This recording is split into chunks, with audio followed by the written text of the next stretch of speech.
Welcome to Cranky Live Sports Talk, where passion meets action.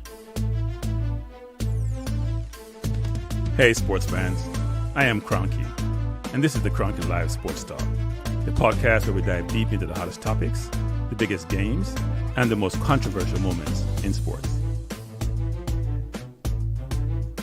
Whether it's football, basketball, track and field, cricket, or soccer, we've got you covered with expert analysis, insider interviews, and unfiltered opinions.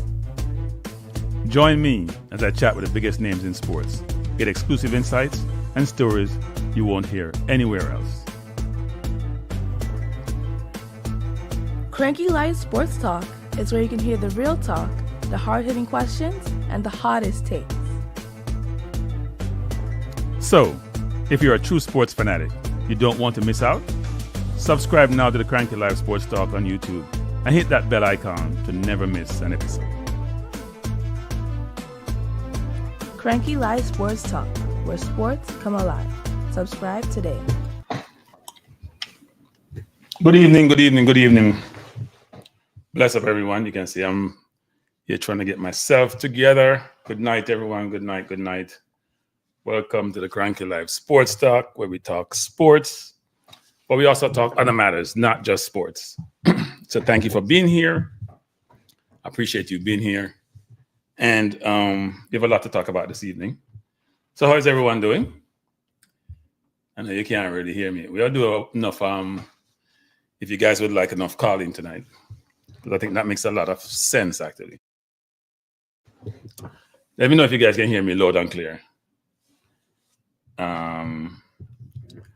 Have a lot I want to talk about, and you're the audience, and I would love to get your perspective. By the way, as you're coming people, I just have a poll, the poll thing to ask if you're a subscriber, if you hit the like button, but somebody's not popping up, so I've got to check and see what I'm doing wrong.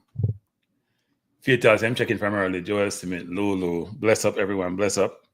Thanks for being here. I guess I can see in the thumbnail when I talk about what we do to qualify for the World Cup. But before we jump into all of that, we have other things we want to talk about before we get there. But I'm going to let people come in first. And so this evening, I'll get miserable again. No, I'm not going to do this. I've been told by some that I need to manage how I communicate in the context of some people are saying they don't speak the patois and they're not from Jamaica and they can't fully comprehend what I'm saying. So I will speak patois throughout the conversation, but it's going to be managed going forward since my audience seems to be somewhat expanding a little bit.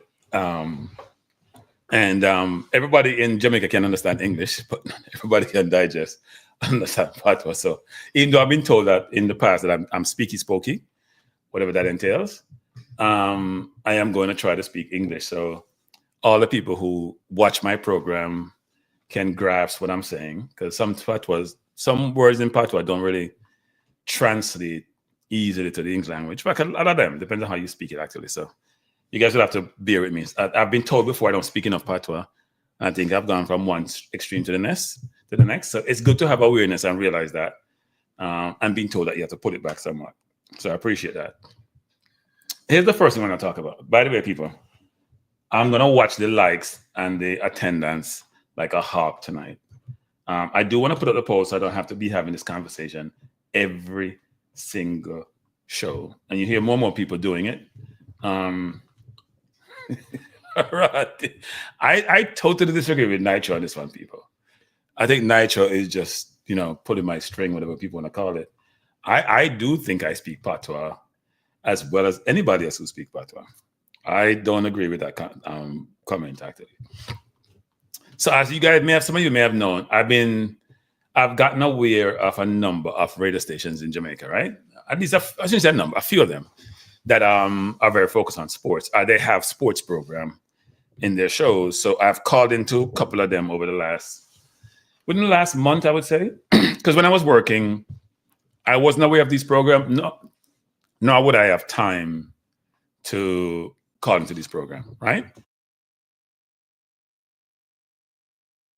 Nor would I have time to call into these programs. So I have been doing that of late.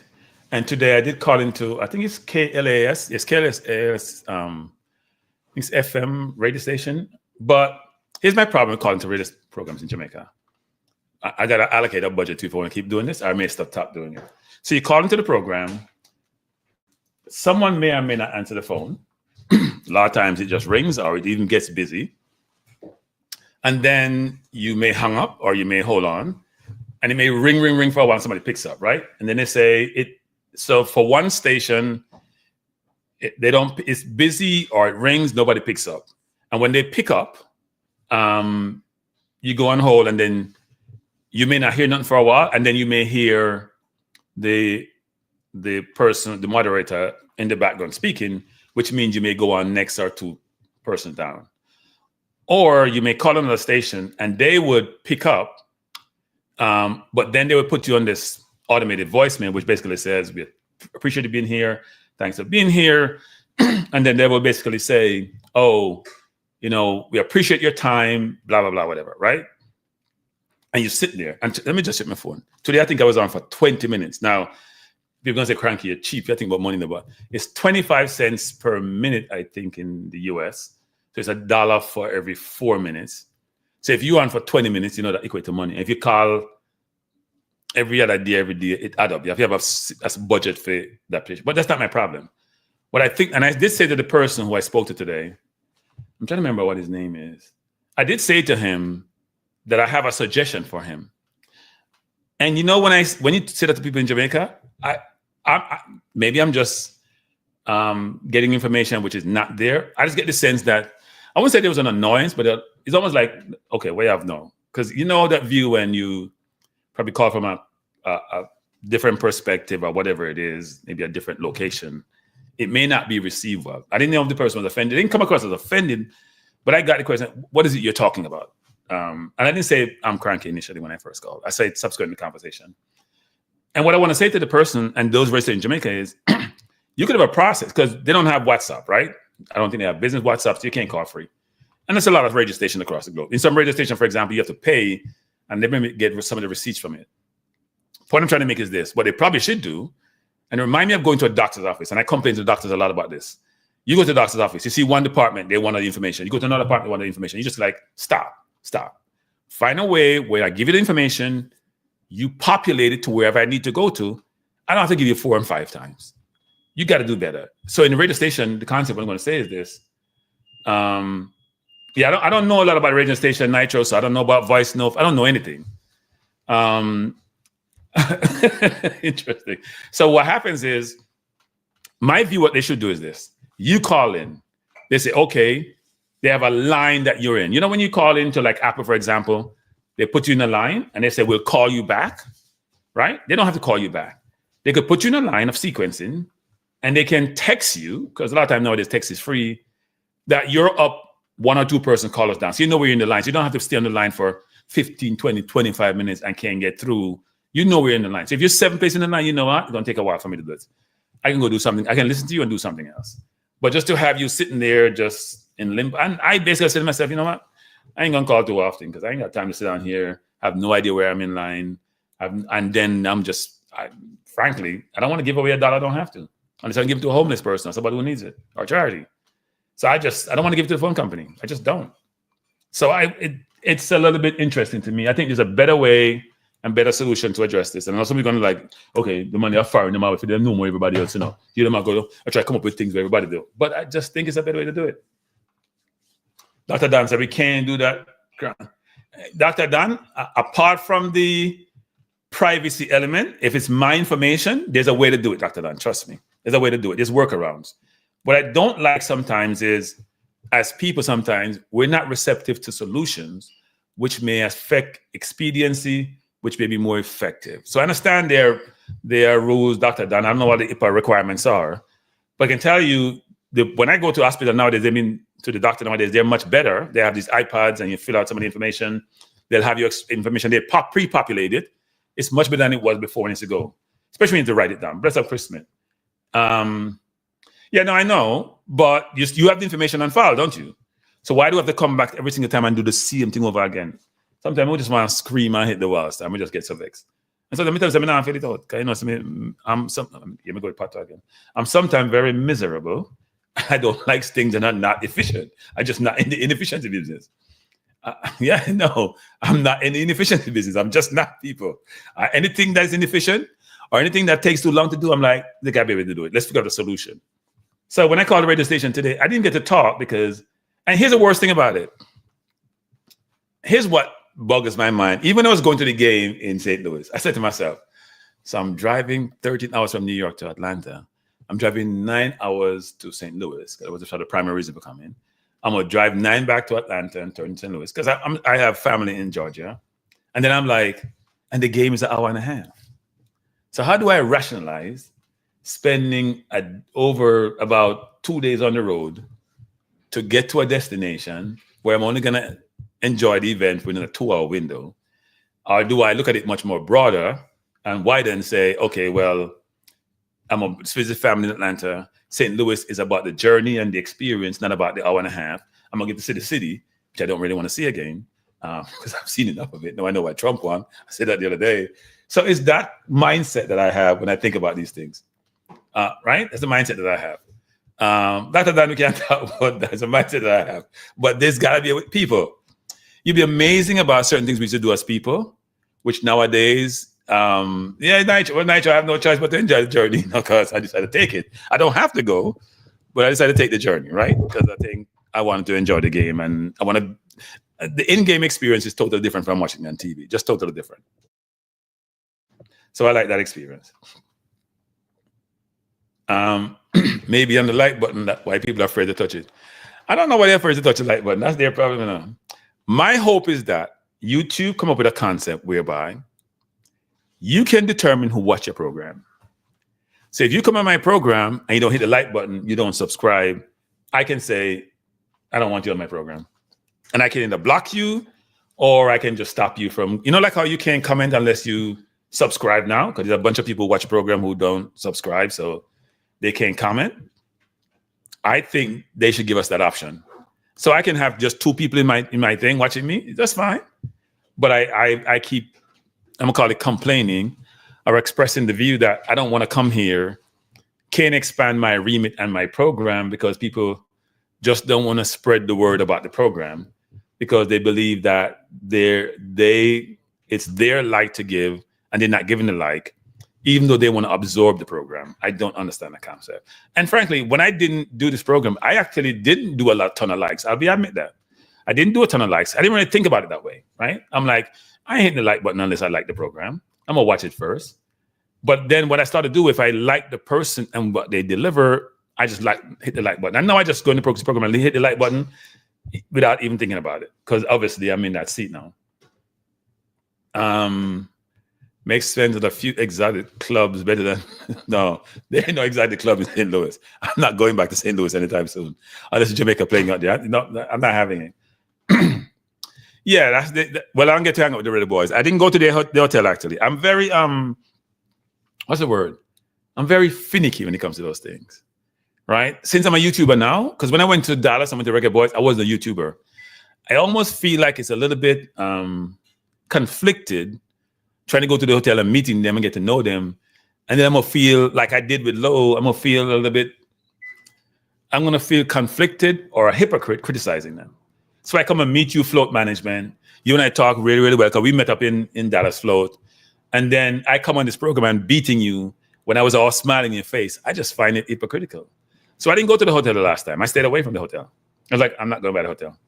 And then somebody asked me, why didn't you come by the hotel? I was like, hey, I'm not coming by the hotel. Not happening. Because when I come here, I want to be as objective as possible about what I say about what. And I don't want that conflict to affect my judgment or affect what I say. So I'll be reluctant to go to the hotel. And it's not good, but it's how I operate. Yeah, and I understand that, Lulu. I can understand why that's the case. So it's my job to remind you without being rude or being noxious in saying, if you don't hit the like button, I'm not, let me just speak English. If you don't hit the like button, I will not, I will slow down, I won't speak. I don't like to do that actually. People may think that I enjoy that. I don't. I hate it because I don't want anybody to talk to me that way, but I just feel frustrated and having to say that. Second, I'm going to talk about something else. So the whole concept of what we say. Now, there's one regular program in Jamaica, and I've talked about this before, but I'm not going to give them a lot of airtime because, somebody told me you only have a couple hundred people watch your program, so who cares? But I'm going to say it anyway because news spread. That I can say this. I hear people calling into the program because I still listen to it just for entertainment. And a lot of people call in. They only call in to critique someone's perspective on something. They don't call in just provide their views on something, They call in to critique, well, John said this and John is that and John wrong. Today, somebody talking about, talking about the government, and they were saying that the minimum wage went from 6,000 to 15,000. And, there are a lot of things the government has done, which people don't appreciate and understand, blah, blah, blah. And somebody is calling just to critique and say, well, you're missing this. I know about CPI and prices and XYZ. And I'm sitting there saying, nothing wrong with having a counter argument. But a lot of times we call in just to criticize. Now, instead of the person just calling and say, you know what, look, I understand what the person is saying. The 6,000, 15,000 are right. We got to think about inflation. You got to think about people's purchasing power. And is my 6,000 have better purchasing power than my 15,000? Make it very, very simplistic so everybody understand. And everybody understand economics and the sort of more formal terminology that informs that, right? But you can call in you don't have to call in every time to critique what somebody else says. And so I think sometimes the people who run those platforms don't realize they have a wide audience. They have a platform. The platform should add value. It's not only just entertainment. You don't have to be Maury Povich, or whatever his name was, right? Or Jerry Springer. You can be a combination of Jerry Springer, Maury Povich, and also Oprah and Phil Donahue. Some of you may just say, oh, Cranky's dated. You're right. I don't watch the other current daytime shows, right? You can add value. You can have entertainment and fun at the same time, add value in the whole discussion, right? Because they're there to learn, listen, entertain, educate, inform. That's what you're there for. So why not operate in that context? Why not come in that context? It says, before the game, the Cranky, you told us on many, many occasions that you're a hypocrite. So why do you mean you will feel like a hypocrite? I said there are levels to thing. So if I'm a hypocrite, it's not, there's a levels to thing, right?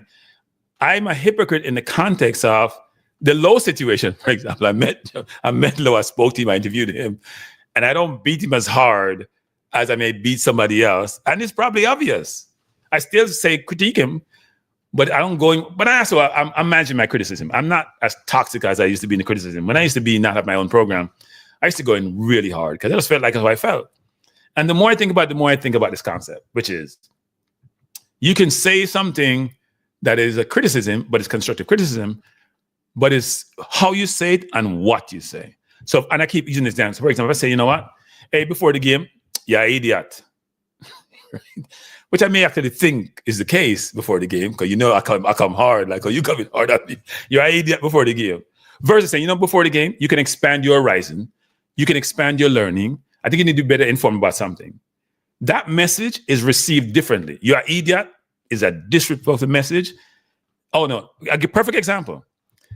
Here's a perfect example. I went on the Sports Explosion program, and a man called me dunce. That's hard, actually. Versus saying, you know what? I don't agree with Cranky's view. I think he's misconstrued something. I think it should be XYZ. And a man see a dunce, which is the worst thing I say to somebody, and he's talking about their parents, is about their intelligence, right? About how dumb they are. I've said this before. I have gone to 4 primary schools in Jamaica. I've gone to 2 high schools in Jamaica. I've gone to university. I spent time in the military. I've worked from some of the best financial service companies. I have never been called dunce until that program, very late in my life and late in my career. And so I took that personal. And the host of the program, in how they responded, agreed with that view that I'm dunce. It's like calling somebody the N-word, even though I think we should move on from that, actually. Because if you're not an N-word person, then why are you worried about it? No, he didn't call me dunce. Some other person on the program called me dunce, but he was a sort of agreeing with the person called me dunce, right? And I was offended by that because I have worked with some of the brightest minds in the world, and the brightest minds in the world, period. And this is not bragging, period. And they've never called me dunce. They have given me respect. And I go on this program and I'm called dunce, and it was very disrespectful. And I took it personal. I mean, now I forget either. Just like if somebody called me speaky spokey, me now forget people. Now my memory, me etch it. I mean, I have a bad memory, me etch it and write it down. Now I forget. And now I forget. I don't remember who called me dunce, but I recorded that thing. You'll find it. I recorded it. Somebody recorded and sent it to me. And I got a bunch of calls about that, frankly, right? Told myself, Cranky, I was hanging out with D-Lo, but now I'm going to beat him going forward. Yeah, D-Lo, I think people don't understand, D-Lo, that you do feel a sense of responsibility if you meet somebody and engage. And look, D-Lo was, I can tell you, when I first met D-Lo in Dallas, I said, so we beat him. So you probably don't want to take a picture with me. That's the first thing I said to him. He's like, what are you talking about? Man, stop the nonsense, man. Come take the picture and then take 2 pictures with me. So I walk away scratching my head saying, you know what? If it's me probably as Cranky and you beat me so much, yeah, just say, my youth, not take the picture anymore, but I'm not happy with you. I got none of them vibes. So even though but let's be honest though, I did say I rate D-Lo before we got there, even though I beat him. I did say I rate D-Lo. And I said yesterday, D-Lo, we may have to move on from you, because you're not learn. Right? You're not learn. Probably, can you be the same day should be stripped of his armor because he's an American citizen that done through the world? Yeah, the most thing, this is politics. We are running politics at Jamaica, and therefore, so hey, let me say this about these people. I'm not gonna like this. Those who say that are bad mind on the bad mind. Because I don't want to be American citizen. I'm not love to be able to travel freely across the world, and I work on a passport. You're going to share passport issues because you can't go somewhere to Europe. When you have an American passport, it's a privileged passport. You may not like me saying that. Get over it. It's privilege. The industrialized world, I've set it up where they can travel any way they want to, and you can't. That is life. And you can see with the whole immigration situation how they are. So if you don't like it, can't help you. You're bad mind because you can't have the passport. Right? If you don't want somebody to have a passport, a bad mind, you're bad mind. You can't have it, you know nobody else will have it. I mean, I don't care what I want to say about that. I don't care what you want to say. You're a bad mind. I'm not changing that view. Get over yourself. He's a Jamaican. He plays for the country. He's done his yeoman's work. He's been one of our best players ever. He has over 70 caps. Apart from the last game, he really has a bad game. Stop the nonsense. Stop the nonsense. Yeah, I didn't know about the person who said I was a dunce about their intelligence. I mean, that person have recurring callers who call in. And here's the fun thing about it. Here's my view on this, and it's going to sound elitist. You know, the panic kind of conversation. Hey, my youth, this man from this town and this man from that town. Yeah, man, the man, you're a fool. Run with the English ball, blah, blah, blah. You know, that kind of entertaining type value thing. And the chalk sport person say, yeah, man, you say, man. Because the talk person has to bring the people in. It's vibes thing, just like the coach of Jamaica, a pure vibes thing in the pan. And we now play a vibes thing on the field. It's no vibes on the field. All is about vibes, right? And look, you have to be entertaining if you're on this program. That's why people watch you. They want to get away from their daily lives and daily routine and daily chores and things that are happening in their life. They're looking for a relief. And these kind of programs and forums provide that relief. So you can't just be all serious and just talk facts and politics and all that. You have to have levity. And I think that levity comes from some of those programs, but it has to be balanced. Because when you have a platform and you have a voice and you have a mic and you have influence, you have to utilize that influence the right way. You have to learn from your audience. You have to try to teach your audience if you have something to deliver. And I think there's nothing better than people with good intellect and people with experience to inform that view. And I think you should use it the right way. And I don't think some of those people use it the right way. That's my point on that.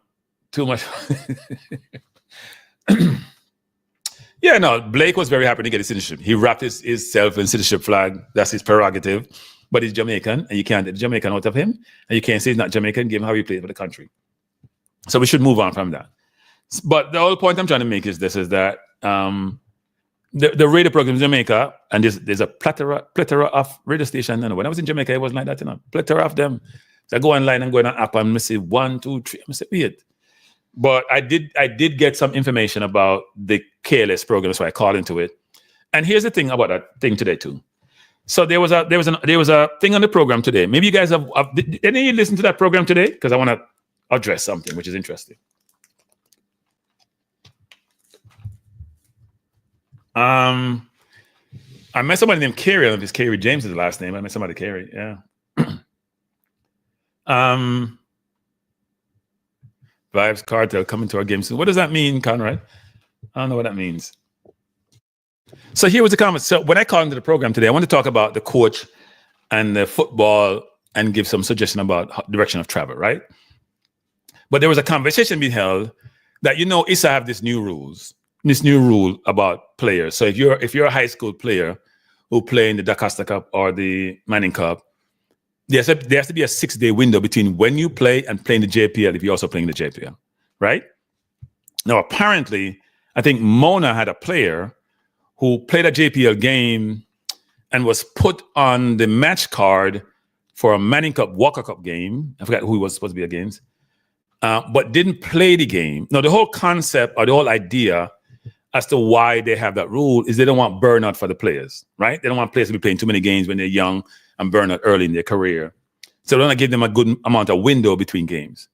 What the rule didn't say, and specifically, is that you have to play to then, it didn't say, well, if you're on the match card, that's sufficient to have you in that 6-day window. And therefore, if you're in the match card, you can't play within that 6 days, right? If you're in the match card, and that precludes you from playing. So apparently, Mona put a player on there, player didn't play, and in essence, they're basically saying he's in violation of the rule in a sense. I was trying to make the point that both the school and the ISA were at fault. ISA primarily because the rule has to be clear that you don't have to play to violate the rule. If you're on the match card, that alone can disqualify you. What I was saying, if Mona knows that the player was going to be in that 6-day window, they shouldn't put him on the match card. It doesn't make any sense because they didn't intend to play him. So why have him on the match card? It doesn't make any sense. It's contradictory. The host didn't grasp what I was saying, and we went back and forth, and that sort of killed the time. And the host was frustrated with me because he thought it was explained to me clearly.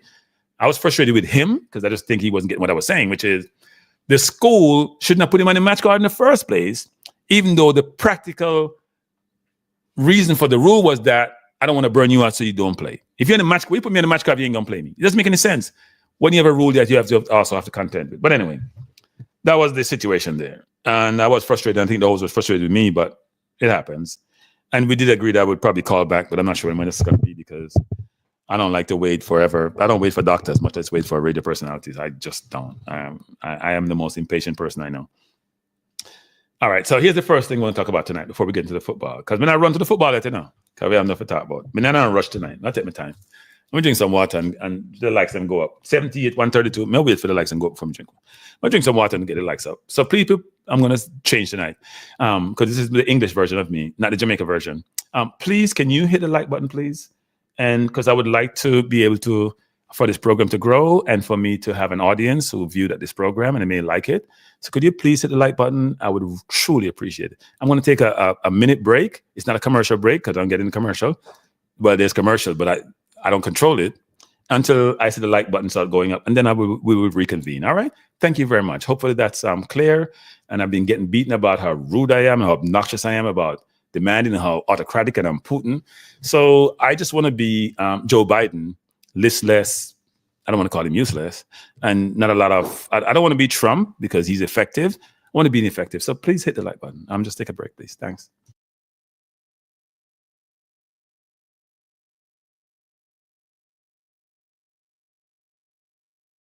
Yes. Thanks a lot, Conrad. I think you should hit it and like and share. And if you haven't subscribed, what I should do is drop the link for both of my channels. And people, I have decided. Here's my New Year's resolution. Before we get to New Year's, here's my New Year's resolution. I'm gonna do one of two things. I'm gonna actually take this YouTube thing serious and really get involved in doing it. I'm gonna drop it. It's one of the two things I'm doing. So that's my view when it comes to this. So if I'm gonna do it serious, then there's a lot that I have to do. Actually, what do I do here? So either I'm gonna take it serious and keep doing it and doing it at a certain level, I'm gonna just stop doing it. I'm frustrated. That's one of my New Year's resolution, and that's a January 1st implementation. So within this window, I'm gonna keep doing this, but I have to make some decision on this because it does take a lot of time. It does take a lot of effort. It does take a lot of investment, and I hate not to get a return on my investment. If you buy an asset or if you're involved in something, you should get a return on your investment. And people tell me to be patient, and I just said I wasn't patient, and them still want me to be patient. I mean, understand that enough. I mean, I patient business. Patient go doctor office. Me no patient. Me no patient. So I just dropped the link, people. So both for my Balance View thing and my Cranky Live. So hopefully, you guys, if you haven't subscribed, you'll subscribe. If you haven't hit the like button, you hit the like button. And if you haven't shared, you'll share. So I was going to talk. Oh, so there was something that's popped in my mind. I forgot, when you talk too much, something you forgot what you want to say. See, I dropped it like twice. That wasn't intended, people. Patient in the hospitals. Dr. Dan, tell him, say, patient, come to see you. Right? They come to see you. Come to see me. So let me just say this. So I have a top 5 today, people. Because we have a top 5 program, right? A top 5 topic that we touch upon periodically. Investment classes when, R&R. iPod. When you guys get my Balance View top channel to 1,000 subscribers and 4,000 views. So I'm seeing me a Balance View here too, 1,000 subscribers, 4,000 views, then we can talk about investment. We now have that discussion now. Now it's fair while. When you get that balance, because I don't want to talk about it on this channel, actually. This should just be for sports. So here's the topic for tonight, people. Besides Reggae Boyz, what will we discuss going forward? I'm going to stop discussing Reggae Boyz after this week. What are you talking about? I'm canceling Reggae Boyz until the March window. That's why you see me doing it as much this week as possible. I'm talking basketball. I may talk some NFL. I'm talking EPL. I'm not doing Reggae Boyz after this week, people. I don't try to go on topics that not going anywhere where they're out of season. Reggae Boyz out of season until March. Maybe once in a while I drop a show, but I'm going to have less audience because I'm not talking Reggae Boyz after this week. I don't like to. It's EPL, it's some NFL, it's some NBA. And I may do more social stuff until I get up my Balance View channel to the level where it's monetized. I decide to stop the things free. The free. Now I'm doing Reggae Boyz after this. So no matter what I did. So here's my top 5 this today. I want you guys to put in the chat. And I'm not putting mine yet. And it's going to take a little while. We're half hour in. And I didn't get to my top 5 yet. Here's my top 5. Who are the top 5? I'm reading this because I wrote it down. He really knows. Really knows Reggae Boyz is trying to. Is that a good or a bad thing?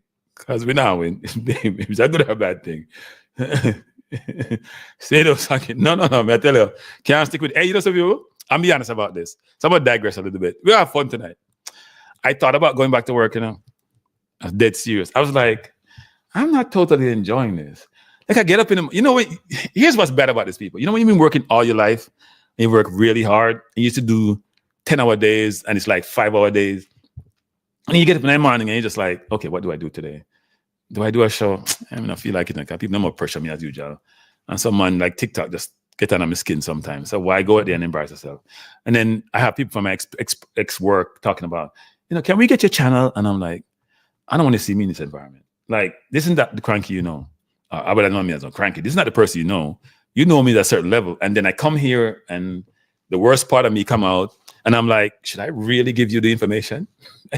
like seriously, people, should I really get information? Because if you see me, you're going to be like, what is that person? I don't know him. He can't be.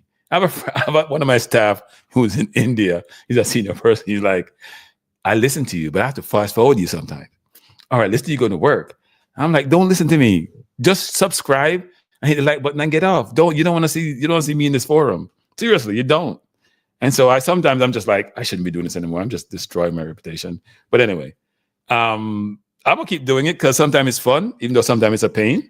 So I'm gonna keep doing it for the time being. But come January 1, I'm gonna make a decision because I don't like to be in certain situations, right?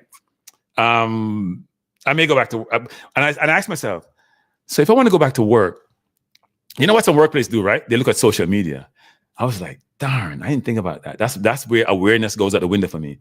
And like, if I want to go back to work, which I had no plans to do, people, when I retired, they're gonna look at social media as like, can we really hire this person to be a leader in my organization? Really? And that's how he portrays himself in this environment he operates. Is this the real him? What really? So that is part of my consternation and concern if I decide to go back to work, because I can tell you, even today, I was hanging out with my son, right? And I was like, okay, I got up at 9 o'clock this morning, people. And I went to bed about 1 o'clock. So I slept 8 hours. I can't recall when I ever slept 8 hours. And I'm like, I don't want to get up at 9 o'clock in the morning. I like to get up and have a purpose. So I'm either going to make YouTube my purpose and do it the real way, or I go work. Well, I'm not going to want to work for nobody because I'm very independent. And I told myself I wasn't going to work for anybody ever again. But I got to figure something out because it's not.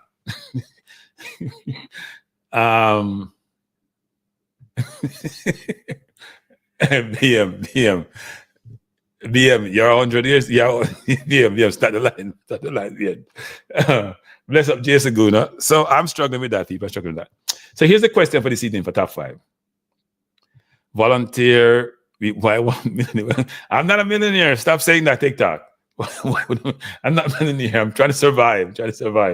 And say, volunteer some public speaking class in high school. Yeah, no, I'm going to do some of that stuff. Actually, a friend of mine want me to get involved in, not in politics, but they have some political people in the background in politics in Brooklyn and New York. And I learned more about it. I'm like, is that how you guys operate? Really? I don't like that. I have a friend of mine who have a car place that he does. And I'm trying to inform him that he needs to do some things differently because he could really make it. He does well, but he could do 10 times better. And I want to push him because people may sometimes think you want to get part of the organization, which I really don't want to. So I have some options. I'm explore them because I like to have things to do when I am. No, stop the thing about eco reach and not doing anything them on. No money. Let me say this, people. I'm not stressed except when I come on this program. So maybe I like stress. That's why I'm here. I'm not stressed. But no, I have something I want to do. But let's go to the football. We're not talking about cranky anymore. Let's go to top 5. So get your pen and paper. No, pen and paper. Get your finger ready for your night chat. People, hit the like button. I'm bored. I'm not. People, let me tell you something. When I came to America, my goodness, I'm history cranky. When I came to America, long time ago, I came from Jamaica where life wasn't overly difficult because I didn't work. I never had a job in Jamaica before I came here. I came here at 18. And I went to the military 3 months after coming here. And from then, I've been working long hours until I retired, like long hours. Public accounting, 15-hour days, 4 or 5 months in a row.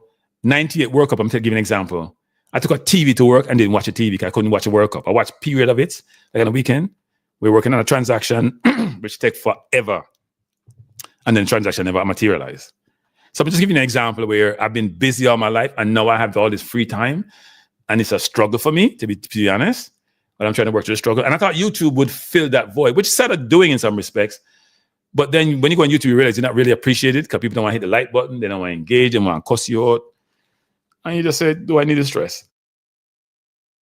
But anyway, let's go. Top 5. You know what? Funny about that jargon, I used to be part of Kingston College Old Boys. I used to go to meetings in the Bronx. They had a board there. And it was pure old people. I was kind of younger then. I wasn't this age. I got frustrated and didn't go back. I was like, I ain't doing that. So I probably engage with Rusty's a little bit more than I do with Casey now. I'm a friend with, for example, Charles Headlam. See me may know. And Charlie's always going to every single Casey thing. We never really got anything there. I remember nobody from Casey. We know more Rusty's people than Casey people, to be honest. Went to Rusty's for 3 years and Casey for 2 years. So we really know more Rusty's people. Even though when Casey win, the first man, I enjoyed. So anyway, but I enjoy my time at Casey, but a boys' school. That's how I say about that. And me used to. Anyway, let's keep going. So here's the top 5 people. Top five. I'm gonna get myself in trouble.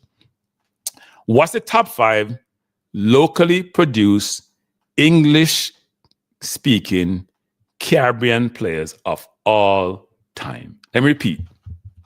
So don't mention no Cuban, don't mention no Haitian, don't mention anybody from Guadeloupe, no one from Dominican Republic.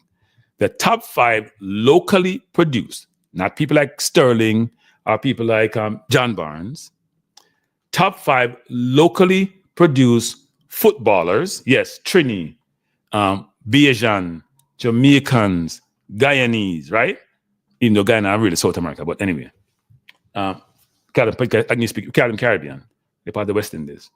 Top 5 locally produced footballs who came on the Caribbean. Let me hear what your thoughts are. All right? I did see a list today online someplace, but I'm not agree with the list, so I'm not going to put it up. And you don't have to start with no letter, Jason Guna. Just put up the top 5 one. Ali McNabb. No. Ali McNabb, Ali McNabb, no. Ali McNabb was a sprinter, you know. No, Ali McNabb, no. I said this before. I went to Ali McNabb father's house, not his house once. First house me go, and a long time ago, First house me go to Jamaica where I have hot water. Shop. Me don't say I have hot water at Jamaica, not people's house. First house me go to hot water. So Granera says, York, Latapi, Tapa, Bailey, Fuller. Oh, no, one more criteria. It's unfair, one more criteria. The person has to do both well at club level and at national level. Meaning play well for the national team and their club team. That's part of the criteria. I apologize for that, people. Because I had this criteria here that you mentioned it. I have it here, club and national team. So you have to play well for your club team and national team. You can't just play for one. You can't play well for the national team and you don't know a good club you play for and vice versa. All right? So revisit. So Granera says replace Tapa with Baby Gardner. So he's saying York, Latapi, Gardner, Bailey, and Fuller. Okay, people, let me hear your list. Shaka was born in England, people. Shaka was born in England. He wasn't born in Trinidad, but of Trinidadian descent. So he doesn't meet the criteria. Top 5 locally produced, English-born Caribbean players of all time, and they have to play for the club and national team at a certain level to fit it. So if you're bump on the club level, but they're great for the national team, and vice versa, then that affects your rating. Doesn't mean it disqualifies you, but it affects your rating. We don't have no range, you know. So if you're born, if I'm 1950s with little Della Pen of them, that count. Skill Cole, Lindy, Diego, Boyd, all the way up to Fuller, Gardner, all the way up to Damian Lowe, Andrea Blake, who run the whole gamut. Now, we haven't gone back to the 40s and 30s, because there's one player, I think his name was Howell, who played first black player to play in Scotland, who also would fit that criteria. But I didn't know a ton about him. I know about others. So Warrior says Dwight York, Russell Latapi, Winston Anglin, interesting. Waterboy and Theodore Whitmore, interesting. Hey, so he has 2 Trini. Here's what's funny about this list. I want to tell you guys what's funny about this list when we get to a good point. Toski said it's York, Bailey, Fuller, Latapi, Gardner. Okay. RR said Lindy for sure. Yeah, you can tell the age of the people when sometimes responding. You can tell the age. One said York, Latapi, Chinabu. That's only 3 jargons. We need more. Eco Reach, give me 5, the man. Taking the time and type, man, not rush too much. Just let me speak English again. Please give me 5. Please give me 5. Don't give me 1 or give me 2. Give me 5. That's what I asked for.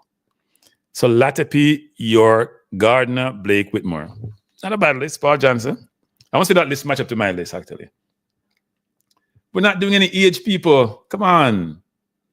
Today, yesterday, day before, we're not doing any age. Rob Smith says, York, BB, Fuller, Taba. What was it? Trini striker? Stern John, you're thinking about Rob Smith. So that must be Stern John you're thinking about. So York, BB, Fuller, Tapa, and Stern John, I think you're thinking about. Yeah, I think there was another Glenn as Trinidad. Before the game, when I sit down from before the game, we expect you to put something on. Before the game, expect you to put something up. So top 5 English-speaking football. And look, people, there's no wrong answer, you know. This is just a conversation to see how we're thinking about players who have played for English-speaking country. Here's what I find interesting, people. I don't see no Grenadian. I don't see no St. Vincent. I don't see no St. Lucian. I don't see no Barbadian. I don't see any of those. I don't see any from the Leeward Islands. I don't see any of the Windward Islands. They're not for the... You know, people, this is pointing out something, you know, which we got to think about, actually. Say whisper, puss, eye, lit. Bullet and whisper. Okay. We said top 5. People, players with potential cannot qualify. I say no age matter. But if you have not achieved anything yet, you can't be in the list. You got to achieve something. York, BB, Fuller, Tapa, Lowe, Burton. Now, somebody saying Paulo Wanchop was produced in the Caribbean. I thought Paulo Wanchop played for didn't he play for Colombia? Maybe I'm mistaken. Yes. Netherlands Anthony. Well, no, but it got to be produced in the Caribbean. You know, remember that. If it's not English speaking, so you're talking about like Suriname, for example. No, I'm gonna produce those who are born under the English Commonwealth system. So Dutch wouldn't qualify. Because people may want to think about Henry or what's his name used to play for Milan, the midfielder. What's his name? Wow. Brilliant midfielder. His name is slipping me now. No Costa Rican. No. What is wrong with being a millionaire? Nothing wrong with being a millionaire, but I'm not a millionaire. Well, yes, I'm a millionaire in Jamaican dollars. I'm a millionaire in Jamaican dollars. I'm a millionaire in Jamaican dollars. So as Peter Tosh would say, I want to live for a million years. See it off is what I'm talking about. Yes, see it off. I want to live for a million years, but I'm not a millionaire. When somebody said, Peter Tosh, I'm a millionaire, I said, no, I want to live for a millionaire. He's not a millionaire. So no, I'm not looking to do that. But let me know, people. So they're good names on the list now. So Rob said, if I'm honest, people, Pearl top any list for me. I'm from Mandeville, and he grew up there. He's the reason I started watching the game. Okay. But did Pearl produce on the international level and club level to warrant him being top 5 Rapsmith? So this is not about people, the player being skillful or creative. It's part of the whole concept, but it's about productivity when you judge players, right? Because when you talk about Henry or Alan Shearer, Ali Kane, or Harry Kane and all that, and normally strikers dominate those, or they talk about Gerrard, it's their production at the field at a high level, not just the fact that they may be skillful. So, yeah. So somebody gone Dutch now, Pamina. Dutch, we not count Dutch Dagger, we not count Dutch. You're right. Right card, all those are what? Surinamese? Are from Suriname, right? Big time players, big time. Isn't Henry from one of those islands too? I think he may be, actually. So here's my list. No, you guys give me more lists. York, Whitmore, Gardner, Latapi, Shelton. Yeah, I think Shelton gets forgotten, and he's the top goal scorer for Jamaica. He's about 1 and 2. And he played in England. I think he played 1 year. Was it for Sheffield? I see watching play against Man U. But I'm not sure in terms of what he has done holistically, even though you could say, come on, Shelton played at a high level, producing the Caribbean. So Shelton is a consideration. Shelton's a consideration. Man said, Aka belly, boy, I'm not beat Aka. I beat Aka. Aka was good for Jamaica until he Whitmore put him in a bad position. Bring him back when he probably should have been brought back. So here's my 5 people. Here's my 5. Dwight York is number 1, without a doubt. Champions League winner, XYZ. Bibi Garner is number 2. 12 years at Bolton, 1 year at Preston, going there after 98 World Cup at 17, 18. In terms of play a lot for Jamaica, so club and country. Stern John is number 3. I think very, very good player, productive, champion, top goal scorer in the MLS, I think 2 years in a row before he migrated. So that's 3. So here's where I get in trouble now. And people go like, what are you talking about, Cranky? I shouldn't say this. So I struggle between 2 players, but I'm going to say this. Russell Latapi, actually, played in Portugal. I think he played a small time in Scotland. Really good career. Played in the World Cup with Trinidad, with Yorkie. Played really, really well. There are 2 players. So I have some honorable mentions, so I'm going to mention them. Number 5, I have Alan Skillcore. And some people are like, what are you talking about, Cranky? I've seen him play. He played for Jamaica at 15 years old. I think he's still the youngest player ever played for Jamaica. 15. When Brazil was at the height of them dominance of world football, when the Brazilian come play Jamaica, and Skill go out there and do him thing, them sign him a Brazil and play 2 years down there, but Skill was out of trouble. Skill was a differentiator. Here's the thing I think about footballers, because people talk about Ronaldo and Messi. When Pele was dominant, it was all Pele. When Maradona was dominant, there was no dispute about who's number 1 in the world. In Pele era, it was Pele.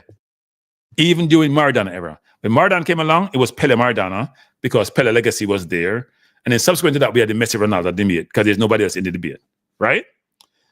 Skill was like that for Jamaica for years. If you through the entire probably late 60s, 70s, maybe early 80s was all about Skill. Even though he didn't play a ton for Jamaica, frankly. And his career probably got short at the club level because of just his probably personality and who he is versus anything else. So I had Cole as 4. Well, I had Cole in for the Latapi, actually. And then honorable mentions, which I'm going to get beaten on. Here's my honorable mentions. Yes, you say Conway Jones was good. He played in the Premier League too. I think he came from the Championship. Lindy De La Pena played over 300. People can remember they played less games those days, 300 games. I forgot the teams he played for in England, but when I was growing up, you'd see games of him on the TV showing some of his and he was a sportscaster forever, and he died late he lived in past 80s. But De La Pena is in there. Fuller is in there as honorable mention. Whitmore is in there as honorable mention. Shalry Joseph, you're playing MLS, and he could have gone to Scotland, but they restrict him at New England. I know of Shalry. I've seen Shalry play when he was 15, 16, 17. Play for Grenada, still at New England now. Shalry was also honorable mention to me because I thought Shalry should have played at a high level. Andre Blake, obviously, I think should have played at a higher level.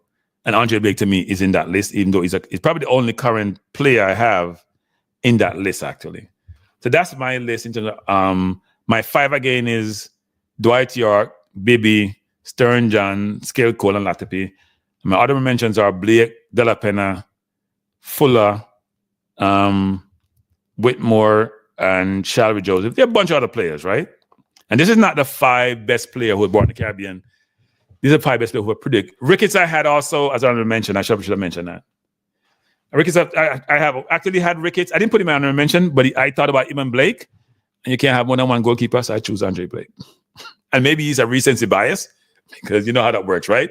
You have recency bias. The people who you know right now are the ones you sort of focus on, not the other ones before. And then there are other people down on the list, way down the list. Like you may think about Ananda Loa, not Damon Loa, Ananda Loa, for example, who I thought was very good for Jamaica. There are other players on there. Somebody mentioned Ali McNabb. I wasn't thinking Ali McNabb. Ali McNabb to me was a powerful kick of the ball, very, very quick. But I don't think at a club level, he didn't really leave Jamaica and play football, did he? Right? You have to have played outside Jamaica for me to include you in that list, actually. Even though some people didn't play long or play at a high enough level, like Whitmore, for example, didn't play a ton overseas at the highest level.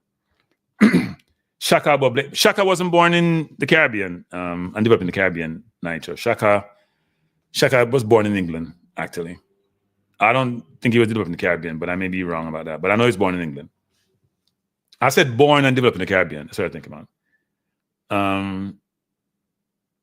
Yeah, Cargill played in Israel for a while too. Andy Williams was. So I looked at a list today of best Caribbean players. Some players who were on it. I think Andy Williams was on it. Paul Young was on it. But it was just of Caribbean players. They had another Haitian and some Cubans and others. Dominican Republic player. Glenn from Trinidad was on it. I think his name was. There were a bunch of players on it. But these are the ones I thought sort of stood out. Luton Shelton, I think, was on it. Because Luton is our top goal scorer ever. So there are a bunch of other players out there who would be honorable mention. But the ones I mentioned were the ones I sort of thought should be considered, actually. So that was good. So now let's go to the football and what the show is about, which is what's the next step for our football? Because as you know, we just had a very difficult period, this window, where we lost twice to the U.S. And the U.S., someone sent me something. I wonder if I can find it. The U.S. have no respect for Jamaica. None. Zero respect, people. I'm telling you, zero. Somebody sent me something about Landon Donovan talking about us. And defensively by having can you guys hear that? They were very... Let me just see if we can find it. They sent me something about Landon Donovan talking about us before the game. It was disconcerting. And apparently he was right. He was right. He was basically saying they should have in trouble with us. We're not. Basically, we could get it from what he was saying was that Jamaica, like really, we should just brush them aside. And unfortunately, that's exactly what they did. They brushed us aside. So can't argue with it.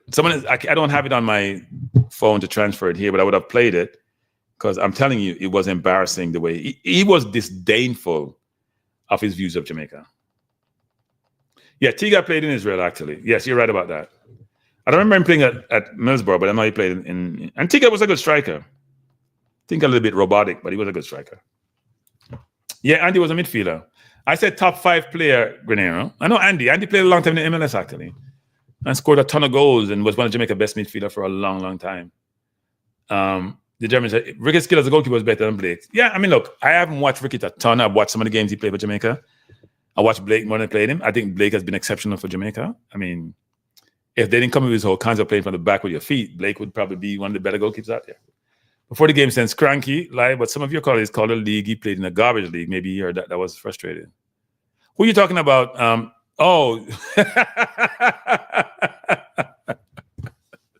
People, I told you a friend of mine took personal to the a friend of mine took it personal that somebody called the MLS a garbage league. They would never get over it. They were so mad. I told you that yesterday. They called me. They're mad. They're upset. And I was like, calm down. You sound like Cranky. Don't get upset. Calm down. It ain't that serious. It's not a garbage league. It's just a bush league. And they were so upset. They called MLS. And then the person reading me stats about MLS. How many they had what? Say one team, Atlanta, sold over 50 million in player sales over a certain period of time. It may have been last year, actually. A lot of money from it. So the MLS is supposed to be the 9th top league in the world. If you take out the sort of 6 or 7 European leagues, it's probably one of the better leagues, probably equivalent to the Brazilian league or even better. So, yeah, it's getting better. They have more investment, and it's going to continue to get better. I think they have too many old men that can play there. They should do like Jamaica should. MLS and Jamaica is similar in that they're not recruiting the young, better players to come play in the MLS. They got to spend more money, and they got to invest more money. The same American owners are going overseas investing there. They try to bring some of the better players who are more junior in their career but are exceptional. It will get better, and they'll draw more attention. But right now, they're trying to penny pinch their way to make sure it's like American owners, right? If they're not making the money, they don't want to invest and lose money unless it's for like a year or two. They just want to go make money. So, yeah. Yes, Hector Rice was nice. A lot of nice midfielders, actually. Tapa was nice. Hector was nice. Skillcole was nice. Blackapper was a very good forward. Diego God was a great forward. Diego God better than Waterboy, but some will differ. But I saw Diego play, and I saw Walter play. Some haven't seen Diego play. They only see Walter play. So before the game, he said me stats. He said last summer, Atlanta sold 50 million plus, selling 3 players to Europe to include Thiago Almada, World Cup winner with Argentina. So what he's saying is that, how can it be a bush league? No, yeah. How can it be a garbage league? I may have called it a league that's in the rural concept. When they're selling all these players for all this money. And he didn't say this, but I'm going to say this. How can you call it a bush league, and then we have Jamaicans crying and complaining and cussing about JPL players not going to the national team? So what league is JPL if they're a bush league? And by the way, when Cincinnati play Cavaliers, I heard that Cavaliers didn't have any iPads. That's why they got destroyed. Anyway. Yeah, MLS would never have. Hey, people. I understand some American owners. Why you think we have this big uproar in England when they try to have the Super League? American owners thinking about making money. They don't like no football. They're not having relegation. Relegation diminish the value of your franchise. That's not happening. Never happens. They have no relegation. They're not going to invest in relegation. So that concept sounds good, and it sounds good in England, but it ain't happening in America.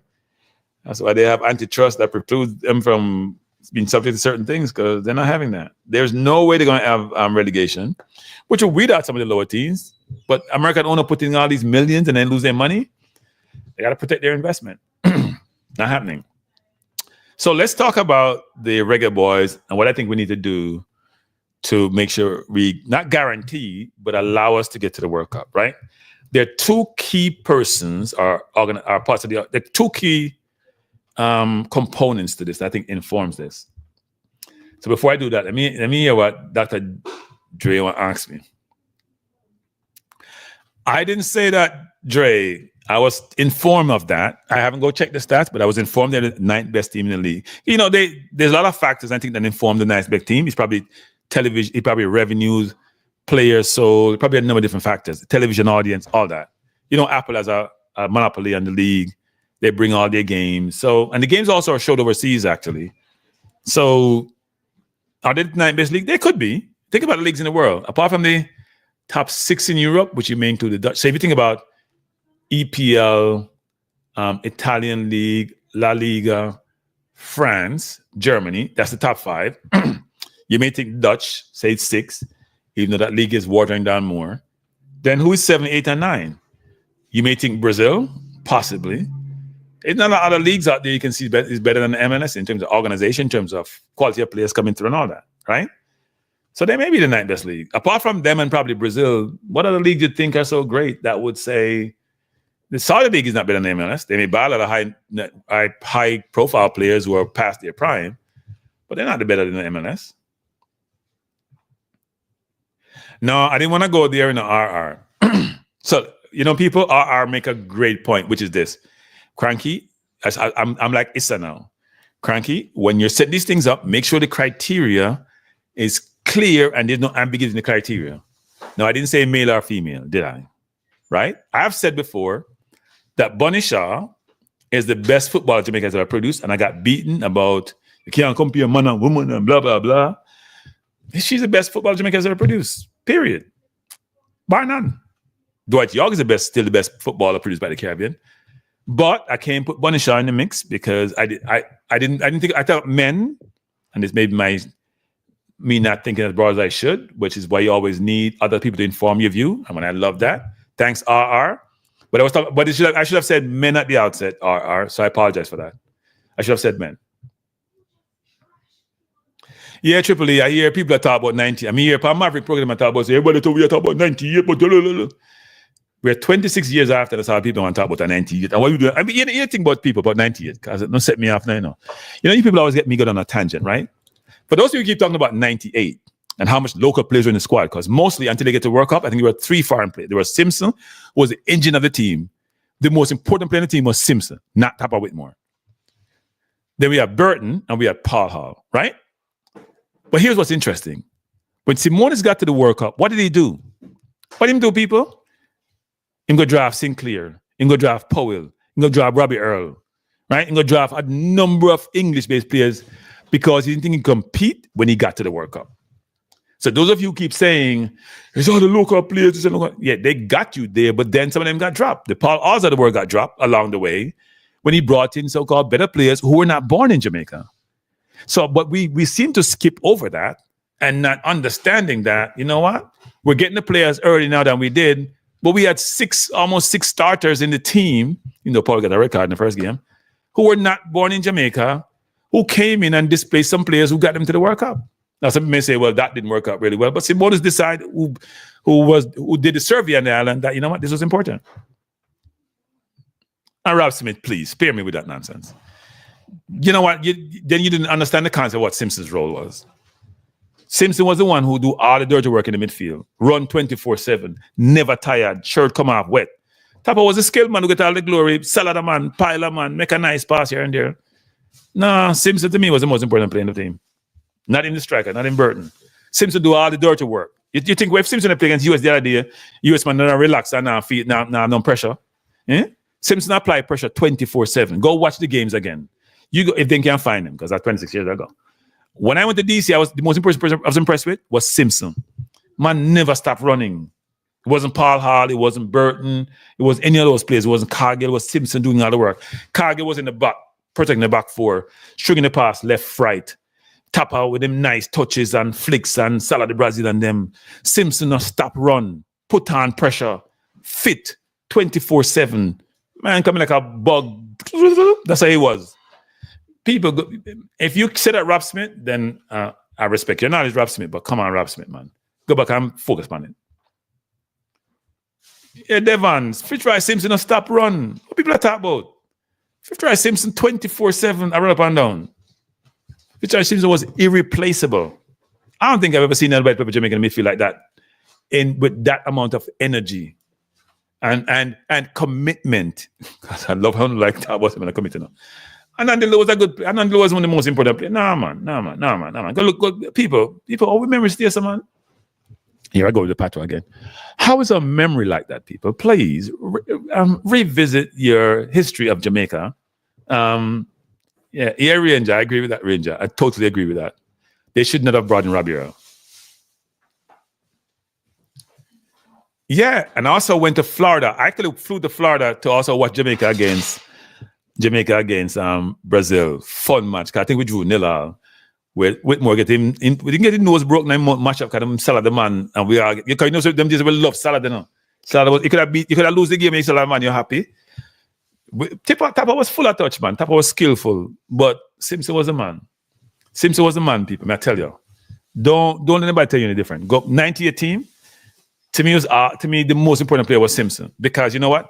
Your middle was never deficient. He was playing the 8, right? Well, I didn't know there was an 8. I think they played 3 across because Tapper wasn't playing the 10 per se. So Cargill was there for playing the 6, but Tapper and Simpson just played the other 2 midfield role, and Simpson do all the work. Me not care what Simon wants to say. Simon, I look at Pitney. Hey, wait, how old was Simon in 96? Okay, Cargill. Okay, LB. How old was Simon in 96? 98. LB, since Simon is saying he was more influential because Simon is the football guru. Hey, Simon, if you aren't, tell him how old he was in 96, Simon, 97, Simon. Because 97 went to the World Cup in 98. We went to 98 World Cup. Simon, please tell him how old you were. People are talking about experience now. We're not talking about no guessing. We're talking about, I keep fluctuating between this patois thing and this English thing.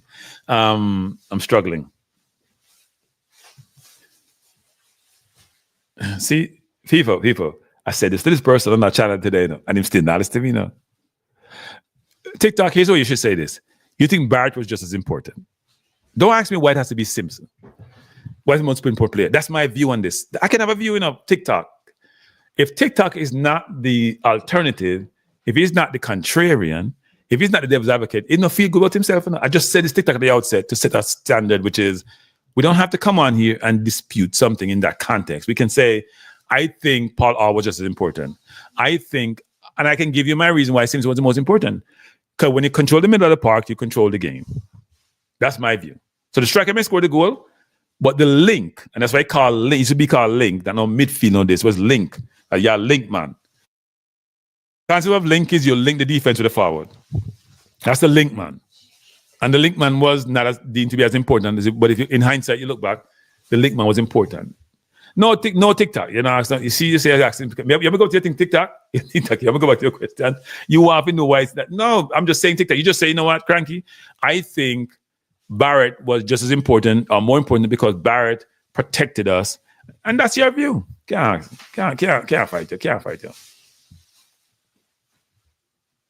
El Granera says, so this is the information, people. According to Opta, who's supposed to be some experts, MLS is ranked as the 9th best league in the world, up 1 place from 2023. So here's what's more important than this El Granera, which is what's the criteria for ranking the leagues? That's what's important, actually. Is it how much players you sell? Is it how much money you generate? Is it how much viewership you have? Is it all of the above? All of the above. But Cranky, you was a disheartened fan been there a long time. I don't just know. Yeah, man. Simpson was the key for that, actually. And Simpson wasn't born in Jamaica. Some man just want Jamaica, local Jamaican on the team. Yeah, someone talk about, say, I call it one program. I call it a Maverick program. I have more Jamaican in the team. Look at English, if it go and the BL if it go with them. And you're just sitting here thinking, you don't have to say it that way. You can say, you know what? I think we need to do a better job of recruiting players, and maybe we'll find some local gems, which I actually believe, actually. Because I'm going to tell you something, people. Somebody said, I can't play it, and I'm playing it, people. Somebody sent me the King highlights today. From the man plays 17 minutes, may I tell you, people. And I'm going to go watch the King highlights. Somebody may have it. Me say me can't find it. But we can't play it because we don't want to get no block by YouTube. But the pass he made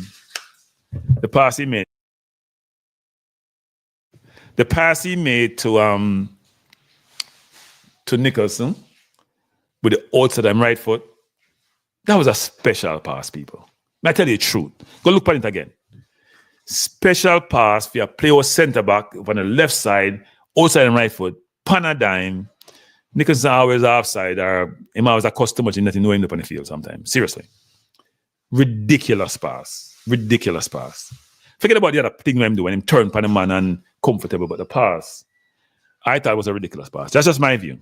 And I thought I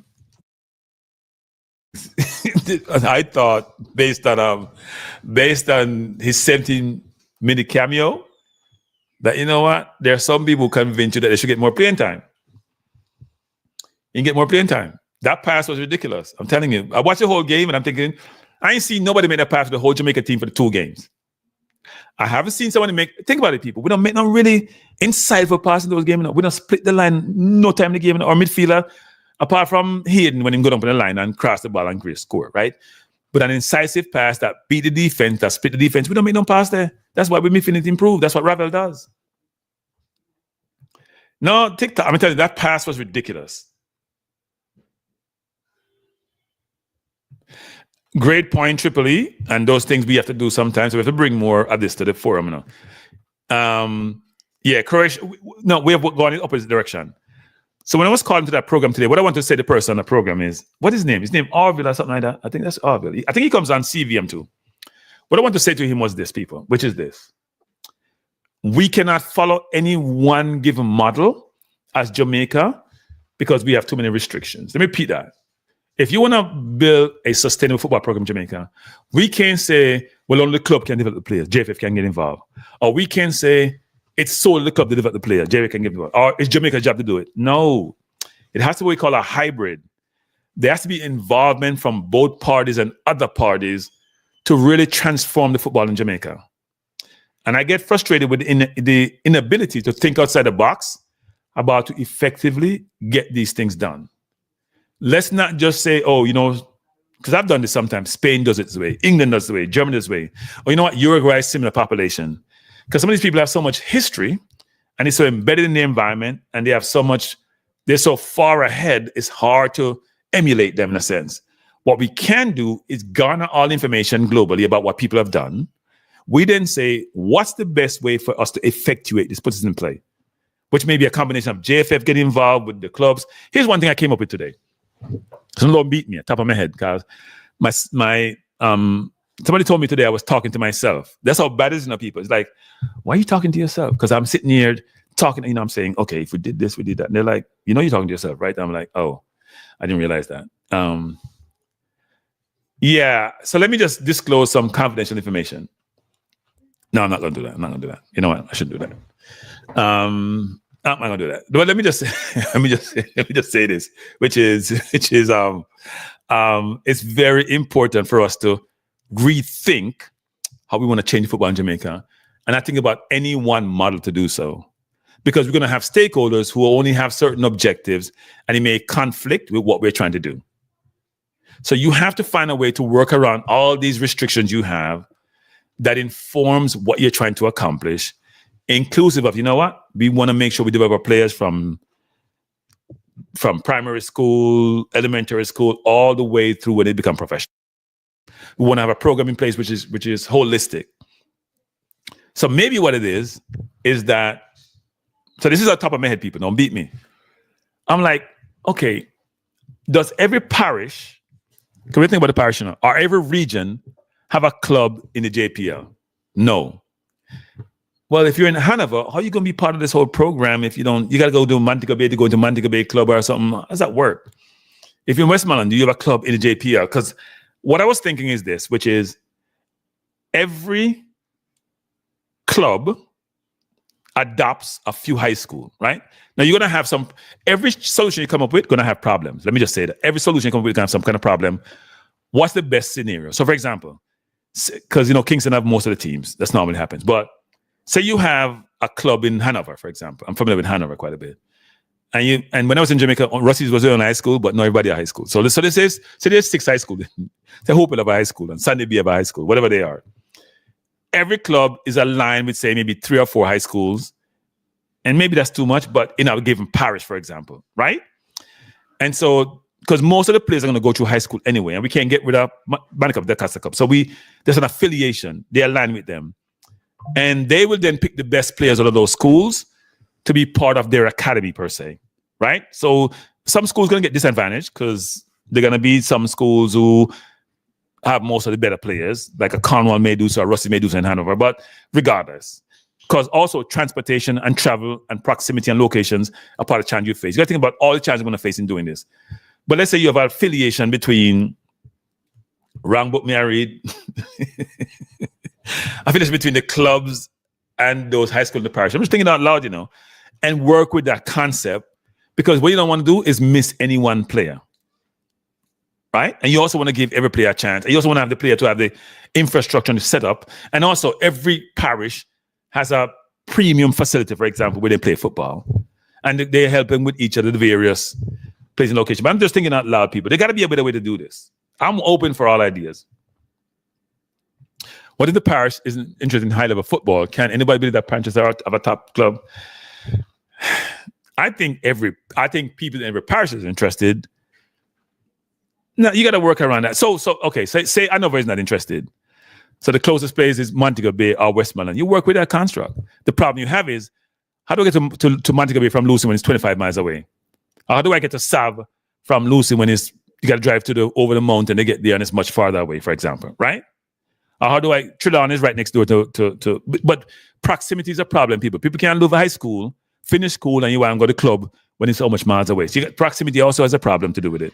But the solution is not here tonight. The point I'm trying to make is this. Come up with more creative, deductive, tangible solution to address the problem. Which means, as Nancy Reagan would say way back when, and dated myself, no child left behind. Or was that Clinton that said it? Somebody said that. And every kid who have an aspiration to be a footballer would have an opportunity to do so. And they'll be able to do so not only in high school, but a professional environment. And the transition from high school to professional environment is much easier if you have that affiliation, that association. But come up with something here that is much more creative, much more thoughtful, much more expansive than what we do today. Which to me is not really, it's just a ad hoc thing that we do. It's not really structured, thoughtful, strategic to be able to address some of the challenges that we face. Right? Because you want kids to transition from elementary school to high school to the pros, which is JPL, to overseas eventually, which is the ultimate destination for them. Yeah, but McClaren can't find the talent on his computer, Jason. The McClaren can't sit on talent on his computer. They're not on his computer. Or he might find the talent on the computer. All right? There are players on the team that start, not the level. Yeah, but I mean, guys, I'm just thinking outside the box, guys, right? So I'm not saying what I'm proposing is any solution. I'm saying we got to throw things on the board and something will stick. That's how you come up with these things. How do you think companies come up with some product or come up with some ideas of doing something? They try to get people with certain perspective, get the ideas on the table, sort through the ideas, pick the best ones, and some ones make it to the final and some drop along the way. That's just it is. Yeah, but it can't be all Chris Williams. What Jamaica lacks is Jamaica has a lot of brain drain, which is probably the most material thing that happened to Jamaica. So not all that intellect resides in the island, it resides other places. Conrad said, with Cranky thinking King should stop starting the team. No, a lot of coaches and scouts going to watch him. No, and want him to. No, I said this the other day, Conrad. And Conrad, you may not understand this. You may not believe this.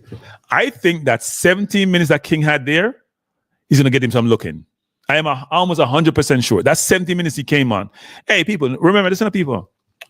When McClaren spoke about players, the two players he spoke about were King and Cephas, And nothing on his channel, they want to beat the most. He didn't talk about Lowe. He didn't talk about Holgate. Well, he can't talk about Holgate, he can't play. Him get him red and yellow card. He didn't talk about Gray, who scored 2 goals. He didn't talk about Bailey, who, I don't know if he played or not. So I'm not beating Bailey, people. I apologize for that. He didn't talk about Latty. He didn't talk about Hayden. He spoke about King and he spoke about Cephas, if I remember. No, he didn't have 45 minutes. I think he had 17 minutes. I gotta go back and look. I think when I check, it says 17 minutes. So maybe I'm wrong on that. I'll go back and check it out. I don't think he had 45 minutes. Did King come out at halftime? No. We made one change at halftime, right? We took off, let me check if I remember correctly. We took off McGee. We didn't put on King. We took off McGee at halftime. It was the only change. So Robson King played 45 minutes. Let me go back and check on that. I don't remember. So did we take off McGee for King? But if that's the case, then I made a mistake. Let's say 45 minutes. Because I think he only had 17 touches. No, we're talking about after the game, Nitro. Oh, no, still so Nitro. Nitro, how we like this, Nitro? We're talking about after the game. Yes, float. I keep saying 17 minutes float. Yes. Say 45 minutes. Whatever he played, he was brilliant. Yeah, he came off for Maggie. Okay. So yeah, I forgot. I'm getting C now. But whatever he did in 45 minutes was better than most people did in their 90 minutes. I don't think he played. Did he come off for McGee? Who came off for McGee, people? Was that King? I think we went more defensive, so it may have been King. I'm trying to remember. Didn't King come on for Low? Because Low pulled up, didn't he? You know what? I'm gonna check again. I thought Low pulled up and King came in for Low, so I must be totally wrong. You know what I'm gonna do? I'm gonna go to Sofa Score. Sofa Score, Jamaica versus, because it would tell me how long he played. Hopefully they have it right also. And it's not coming up for some reason. It ain't coming up. I'm gonna look it up though. Okay, now let me do this. I thought it wasn't 45 minutes. Let me wrong. I'm gonna go check. Go to Sofa Score, people. Because people saying it's 45 minutes. I thought it was 17 minutes and he came on for Low.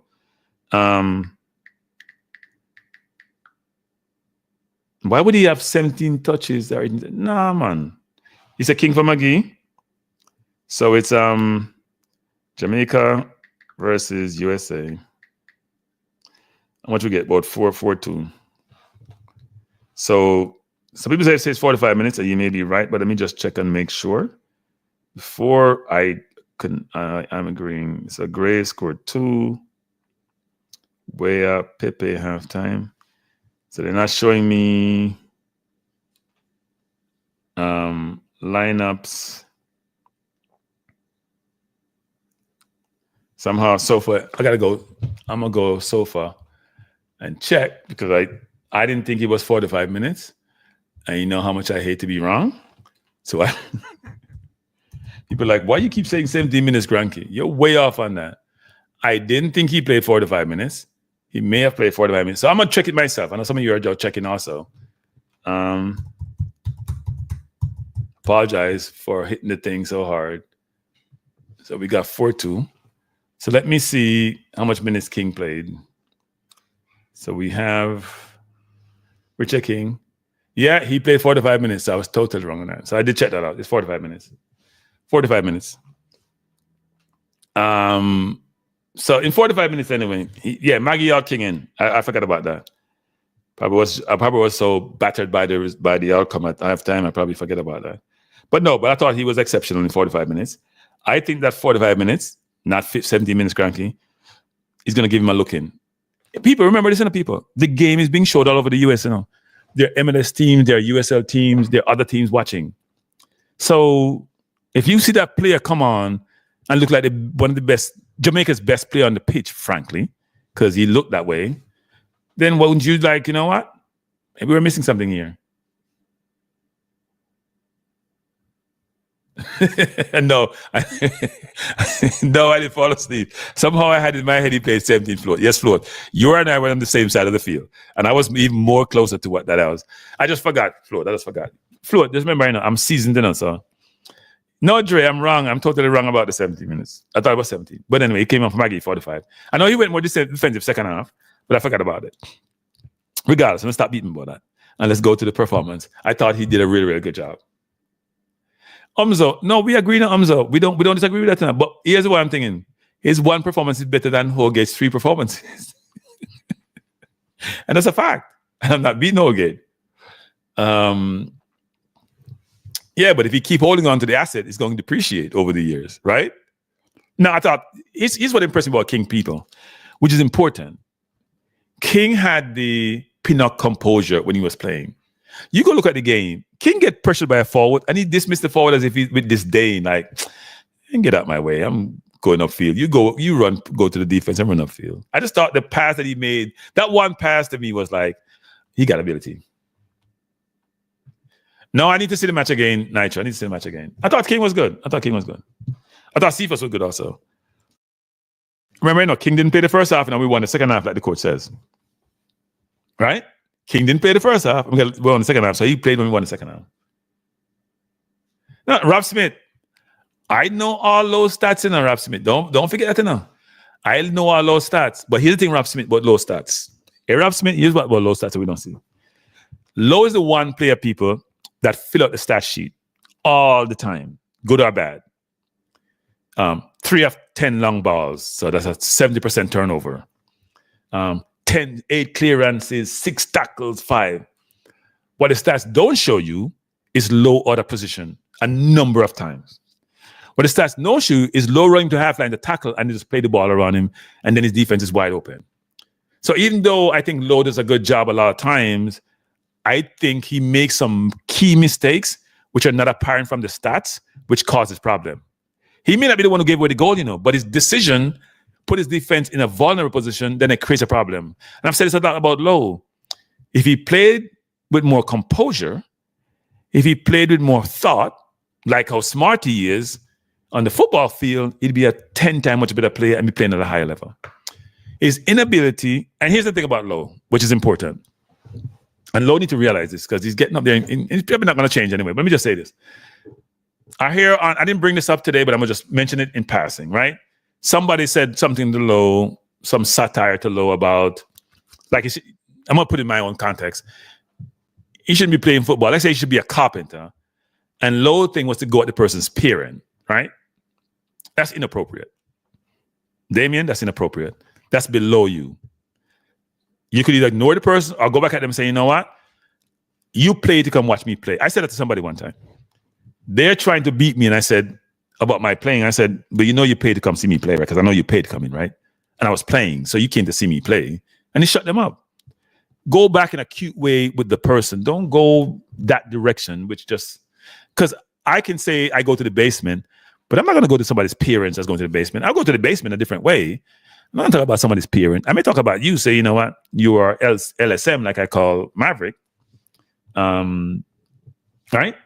Whatever LSM means. I think it means, I'm not going to say it. But I'm not going to go with the person's parent. That's not a good look. So for him to go to that direction, come on, Damien, you can do better than that. Seriously. That's not warranted. It's below you. You're much more intelligent than that. You're much smarter than that. Now, someone that's smart does manifest in the football field because you know why? Damien is such an emotive person. It reflects in his play. And sometimes it's hard to control the more qualitative factors of our life. Not the quantitative one, the more qualitative one. The one which, you know what, is not tangible. The intangible is sometimes harder to control than the tangible. And in Damien, that's the case. Rob said, honestly, cranky. Some of these fans and bloggers need to be told about themselves. One who keeps referring to Bailey as a dolly. No, I agree with that, Rob Smith. I think when you denigrate people that way, they will want to come back harder than how it's like Kevin Durant, for example, can't take criticism and he's in the public domain, but he'll criticize sometimes. Look, I'm not saying Kevin Durant. All of us are like that. You see the man, the liquor shot man, I always talk about, because the LSM, we call him, liquor shot man. Because I'm not talking about nobody's parents and nobody's kid, family off limits, people. Liquor shot man can't take criticism, Anytime you start criticizing him, losing mind, but him getting most criticism. Cranky still like that too sometimes too. See him cranky, yeah, talk. But I mean, now I'm going to go with nobody's family as part of it. Because me a hypocrite when it comes to that. Nobody don't like criticism, people. And some of the criticism go over the board. And some of the criticism is inappropriate. And we have to pull ourselves back. So we all need to think about it when we do it, right? Because if you're a YouTuber, you have to criticize. If you're going to be an analyst or going to convey perspective on sports, you have to criticize. It's just part of the job. You can't watch a football game and says everything is donkey-dory and this player well and he didn't play well. You have to call him out. But you don't have to go to the point below the basement to do so to convey your point. You really don't. And that's part of the issue. So Damien shouldn't have done that. I can understand his frustration. He shouldn't have done that. But Damien is so emotional, it's reflected in his play, which affects him to be... So even though he put up the stat sheet, some of those stats shouldn't be there because he shouldn't make the tackle. Hayden should make the tackle. Or Latte should make the tackle. But he wants to make the tackle because he feels that it's like the tackle in Jamaica where people are beating me because I was saying it was Amari Bell, it wasn't, it was Greg Lee. So they was cranky wrong again. It was Greg Lee who was keeping the man on side. But people are saying, cranky, you're missing the point. Damian Lowe went and tackled. Pulisic played the ball about him. The man was beside him up into the goal, but he wouldn't have, and I'm always saying, well, if Greg Lee wasn't there, probably would have been offside because Hogan stepped up and Lowe had actually gone for the tackle. But should Lowe have made the tackle that early? Maybe he backed up a little. Maybe Hogan could have come over. Maybe stay beside Pepe. Those are the things which the stats doesn't pick up, people. The stats don't pick up that. Greg Lee was keeping the man on side, The stats doesn't pick up when Lowe went to make the tackle when he should have made the tackle, That's why you got to think about the eye test, the stats holistically when you're bringing an assessment on play and their performance. It's very important, people. You can't just go and just pick the stats up and say, you know what, Lowe, this man scored 3 goals, Gray scored 2 goals. Did you see Gray in the game a lot? Did you see Gray on off defense not doing anything? Did you see Gray making an insightful pass? Did you see Gray run at people? Did you see Gray tackle anybody? The holistic game is important, even though the score is material. The other aspects of the game, which needs to be considered, right? Needs to be considered. Yeah, I wouldn't say it was terrible, Amzo. I thought both wingers were similar in their output and play. No, not in the output, because Gray scored 2 goals. But in terms of how they played throughout the game, right? If you come watch the game, Gray got a score of 8, And I'm like, SofaScore? I think SofaScore needs to do this. So SofaScore, and I know you're not watching me, you have to find a way to quantify the intangibles in a game and include them in your scoring. You can't just look at the tackle. I know we're trying to come up with all these quantitative factors to inform the scoring, but you have to find a way to, and you can do it with AI, calculate the qualitative factors. So Greg Lee didn't step up. You know what? He lose half a point. Low went to tackle when he shouldn't. That caused a goal. He lose a point. That's the good thing about it. What are you watching, Jason? Gray didn't fall over himself. No, he he did. Gray didn't fall over himself. I know. DW, I won't blame any one player. Our defensive structure was poor, no press, no ball. No, DW, we're not arguing that enough. The point we're trying to make is that the individual players, and Gray was part of them, was culpable. And the only person who wasn't culpable was the coach. Because he's a genius. He doesn't make mistakes. His strategy was great. So the players who weren't pressing because the coach told them to press and they didn't. Because they didn't follow instruction.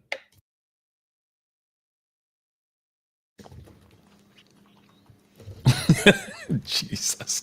Why not harsh enough? No. I'm not talking about the player. I've decided to move on. I am not going to talk about the player. I said this. I have given up. I thought I could influence the player's performance, but I can't. Pep extension cranking in the EPL is mind-boggling. Yeah, I mean, Pep believe they're going to beat the Chargers, which they're probably going to beat a lot of Chargers, actually. You know, they're guilty of sin. But the criteria about the Chargers didn't make any sense in the first place, which is you can't tell a man he can't spend money on his own team. It don't make no sense. Now, well, I got to manage that by saying that, which is, it's not like the NFL or the NBA where we say you have a pot. Well, this is what they're trying to do, actually, with the financial fair play or what the new name is, right? PSR, whatever it is. I think the way they set up the rules, it only favors the top 6 for a lot of it. Cranky, I like better when you walk with Warren, Oral. No, I mean, Oral. Me worry myself because Oral not listen to me. Me I listen to Oral not listen to me. So me worry myself, but me don't mind worry myself. It made me feel good. So Bell was on 4 for that goal. He didn't anticipate the play. Now the score to go through untouched. No, but Bell wasn't the one in the offside position. That's what I'm saying. Was it really Amari Bell? Amari Bell was marking Musa. Right? You could point to 10 different people for why that goal scored. You could point to Lati and Palmer, because the man drew between the two of them that shouldn't happen. You could point to Amari coming over to go at Pepe, but that would be going into the offside position. You could point to Holgate not coming over because he had nobody who was marking. You could point to Lowe tackling too quickly because he should have started back off. You could point to the whole team structure being out of place. You can blame anybody, but we could blame as somebody just DW said, blame the entire team because the defensive structure was awful. Yes, OS 45 minutes.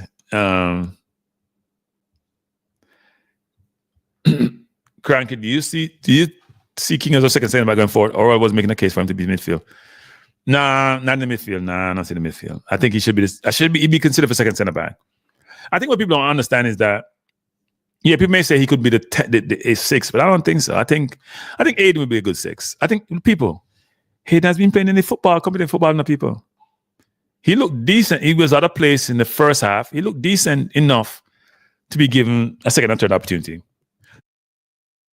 So unlike Oldgate, who has had a very up and down Premier League career and keep going in one direction, at one point, Hayden was playing like 4 years straight for Newcastle. Newcastle team that's struggling in the Premier League, but in the Premier League under Steve Bruce, he was starting to see him every single game. And then he tore up his knee, and then they got better when they were taking over, and then things went downhill for him. But if he gets a team and he's playing consistently, he's a good people. He was trained at Arsenal. He has to be a good player. He went to Arsenal Academy. He was a center. By the way, people, Hayden was a center back at Arsenal. He wasn't a CDM. Became a CDM at Newcastle. So you could say, well, King is a center back. Declan Rice was a center back. They transitioned to CDM. It's not the worst thing to do, right? You could even blame the post, but the post should have come in more. It was too wide. The way turn off for Jamaica is the best thing. The game gave us the coaching staff a lot of data. I think what the games did, but let McClaren know you have a lot of work to do. A lot of work to do. Yeah, no, look. I think Pulisic should get a lot of the credit for that goal, but we were making people. I've said this before, people. Let me just say this, because I'm gonna do a show on this, actually. McClaren is not the answer, but he's all we have, so we have to work with him. I'm gonna do a show, and I'm gonna do a 10-minute video on that, actually, because I did some research, and not research, but I did some thought about this. He's not the answer. Not the answer. If you're a leader not taking blame for making mistakes and not preparing your team appropriately, you can't then go blame your team and act like it's them, it's not me, because I'm the big shot here. No, that doesn't work. But he's not the answer. I think King should get more playing time. I think that the King's time should increase, but he won't be a starter soon. We'll see. I think McClaren is blowing this thing up and starting over in terms of players. So let's go into what I want to talk about this evening. So here's my view about Reggae Boyz and what we need to be doing. There are two key components to the Reggae Boyz going forward. Well, three.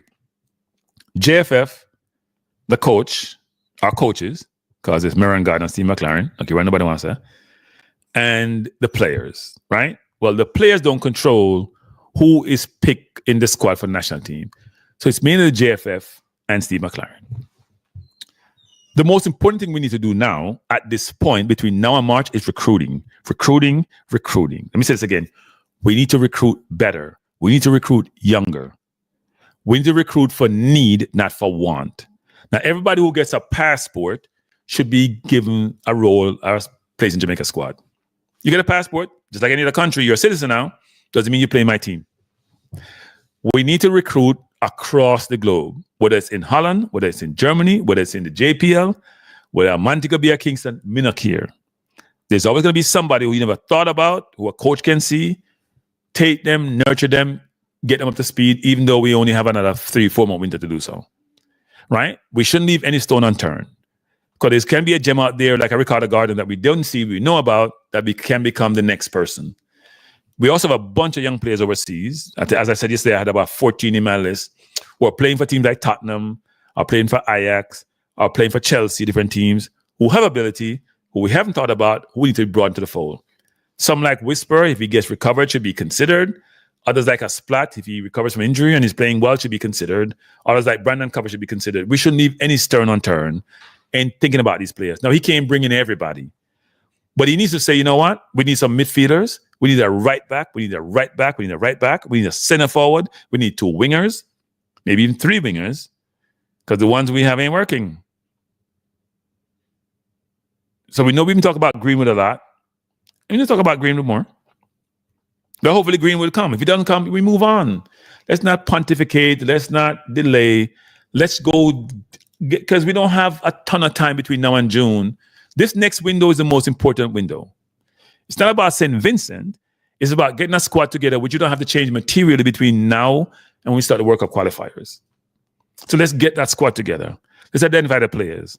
Let's identify who may not be committed from who's committed. Commitment is not just about if you're born overseas or not. Commitment is about, are you going to do what is necessary on the field and off the field, which means you don't go party every night, which means you turn up for games, which means you're committed playing defense. That's commitment. Commitment is not just about, well, you know what? This person lost their passport, which seems to be a theme in this window. So I think the JFF first has to make sure what? Which they've been doing, by the way. The JFF has been doing a better job of late people in terms of, well, we know about the passport thing, but giving the coach what he wants, because he asks for Ravel, and he can get Ravel, I'm going to use Ravel. That's not on JFF. In fact, I may say to JFF, you know what? Should he really have done that? Did he guarantee he's going to play Ravel? Because he needs to explain that to you. So JFF needs to be responsible for make sure we have the right resources, make sure we have the right infrastructure when the team is in Jamaica, make sure we get the right friendly matches. I need some water, people. Give me a second. When they talk too much, and you need to replenish and rehydrate. We need to make sure we have the right infrastructure. We have to support. We have to make sure we have a process.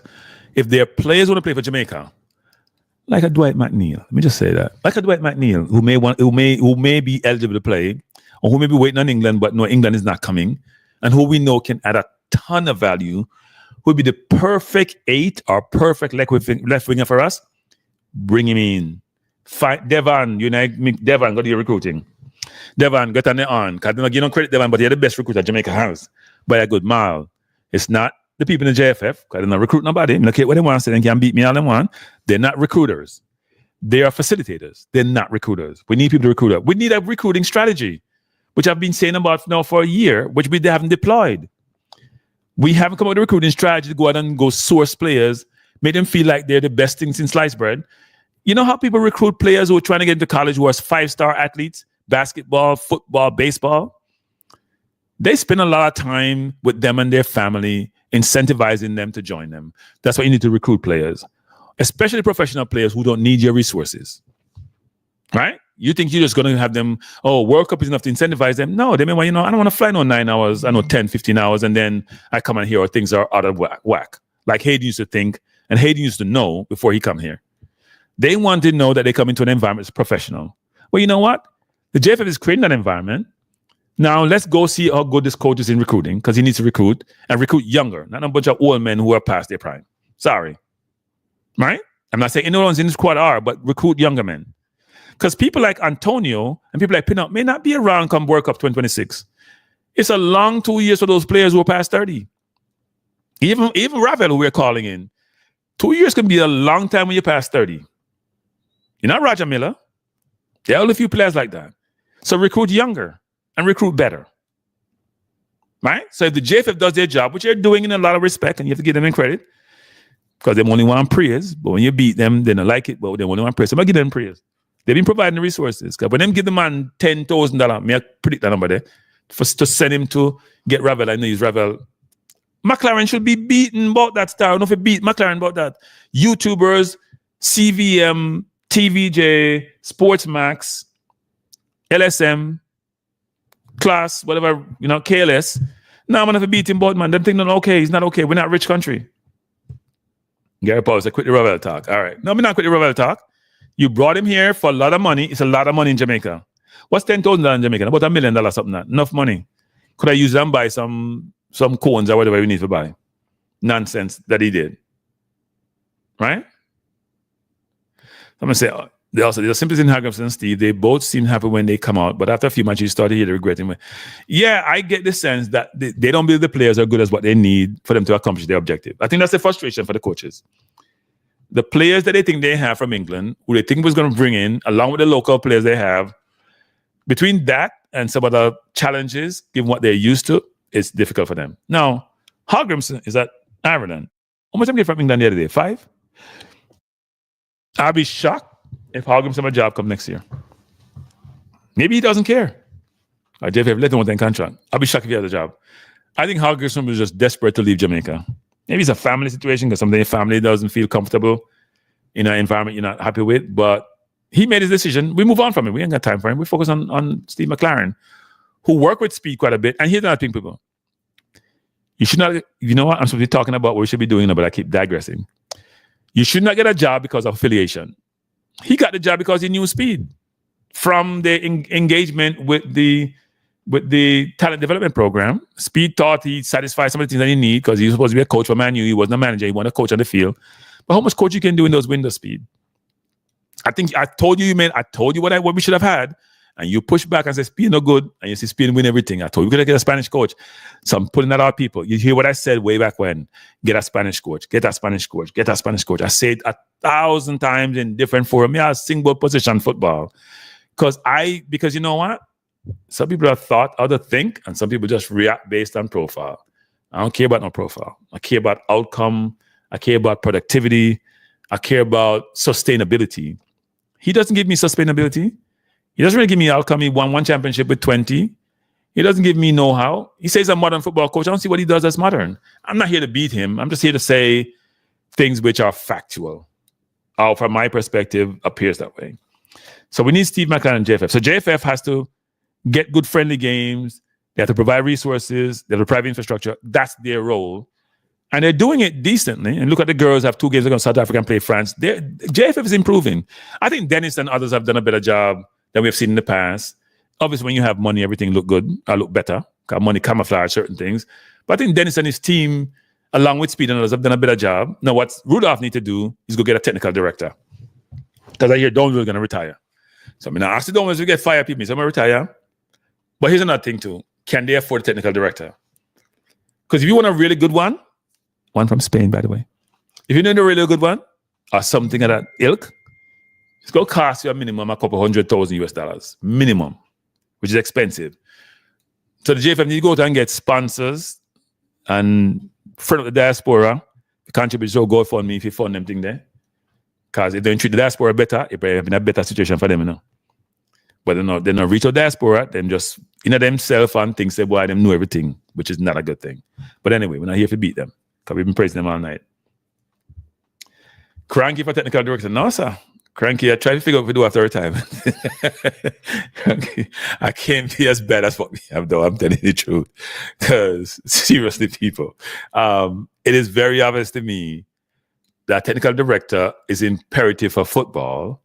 But they also will get frustrated with the lack of resources sometimes, right? That would be a problem.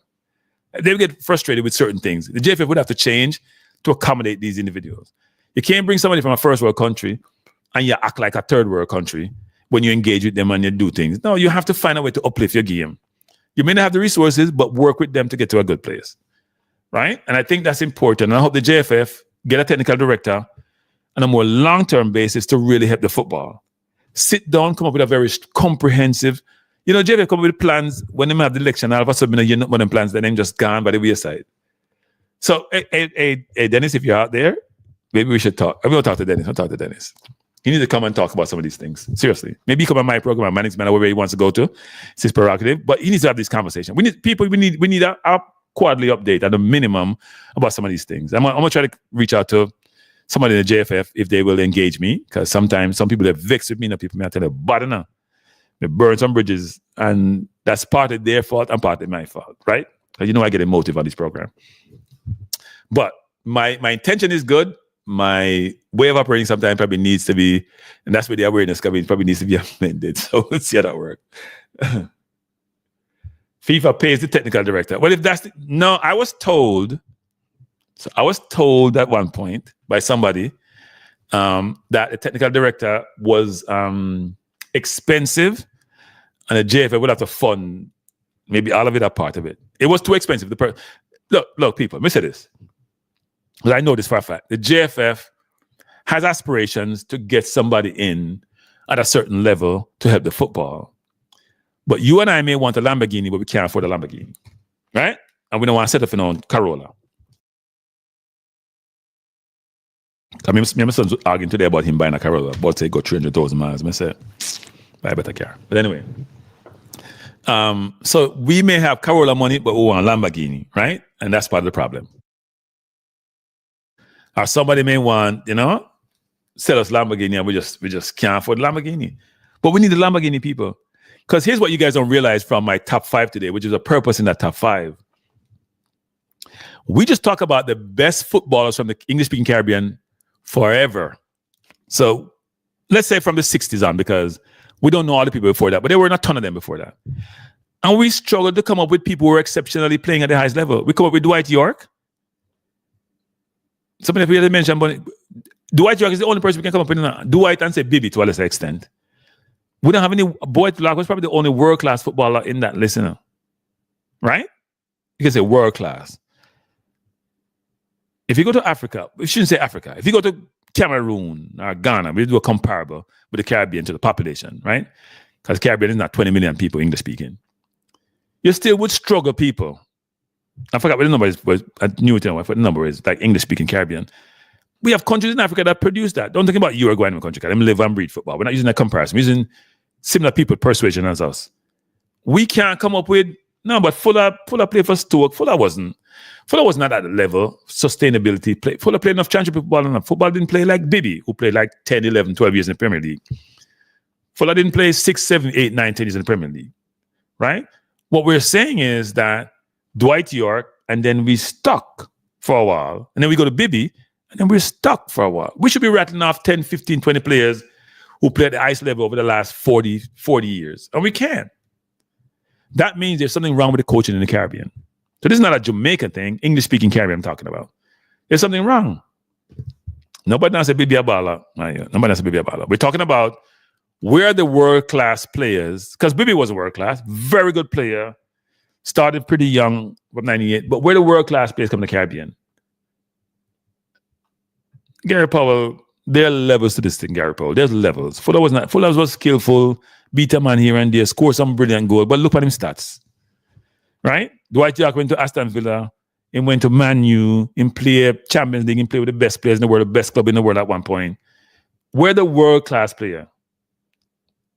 Latas, what are we talking about? Only York, thank you, Owen. Only York you can say was world class of the players we just list. Only York is we don't produce world. Sterling went to England, became world class. People say we was not world class, but very, very good. Let's say it's not world class, but on the cusp of world class. John Barnes was world class, but they went to England young. Sterling, 6? John Barnes about 12. They went young. We don't produce world class footballers because we don't produce world class coaches. Jason Roberts, I think, was from England, that plays for Grenada, and he wasn't world class. Not even close. Who's saying that? He's not even close to world class. Very good footballer. I think he came from England. He's not world class. Worthless Latipi is nothing close to world class. Very good footballer. Played, I think, 30 games in Portugal for who? Porto. Nothing close to world class. Let's start confusing the word world class. We are beat at the word world class now wrong. No, they're not world class, man. Because you play in the highest league in the world doesn't mean you're world class. The point I'm trying to make is this. If I ask you to name me the 5 best world cricketers in West Indies history, so because West Indies is English-speaking Caribbean in a sense, they would compare to any players that ever played cricket in the world. Garfield Sobers, Haynes, Greenidge, Walsh, Lara, Malcolm, Holding. We can go on, people. About cricketers. Maybe in the last 20, if we can introduce in the last 10 years retired, Gale, for example. Right? Even though he's probably more for 2020, but he scored 200-300 in a test cricket. Right? We can come up with the Bravos of the world who are very good and close to world class. We can't come up with world class footballers if we do IT art. That's not a good thing. We can name a ton of cricketers. If you go back way in the Headley days, the Worrell days, the three W's way back when, up until more recently, we can point out world-class cricketers. Indoor cricketers, people have spent time playing cricket and not playing more football. And we still can't come with world-class football because you know what? We don't have the coach in the Caribbean. Have we ever produced a world-class football coach in the Caribbean? I'll wait for the answer. I'm supposed to be talking about what we need to do. We may have to postpone this conversation. I'm around at that time. But can you guys name me any world-class football coach that we produce in the Caribbean? Have we produced any world-class football coach? Right? We haven't. That's part of the problem. If I don't have teachers, because Jamaica have world-class teachers now, but in that classroom, and then America import them, and then we struggle.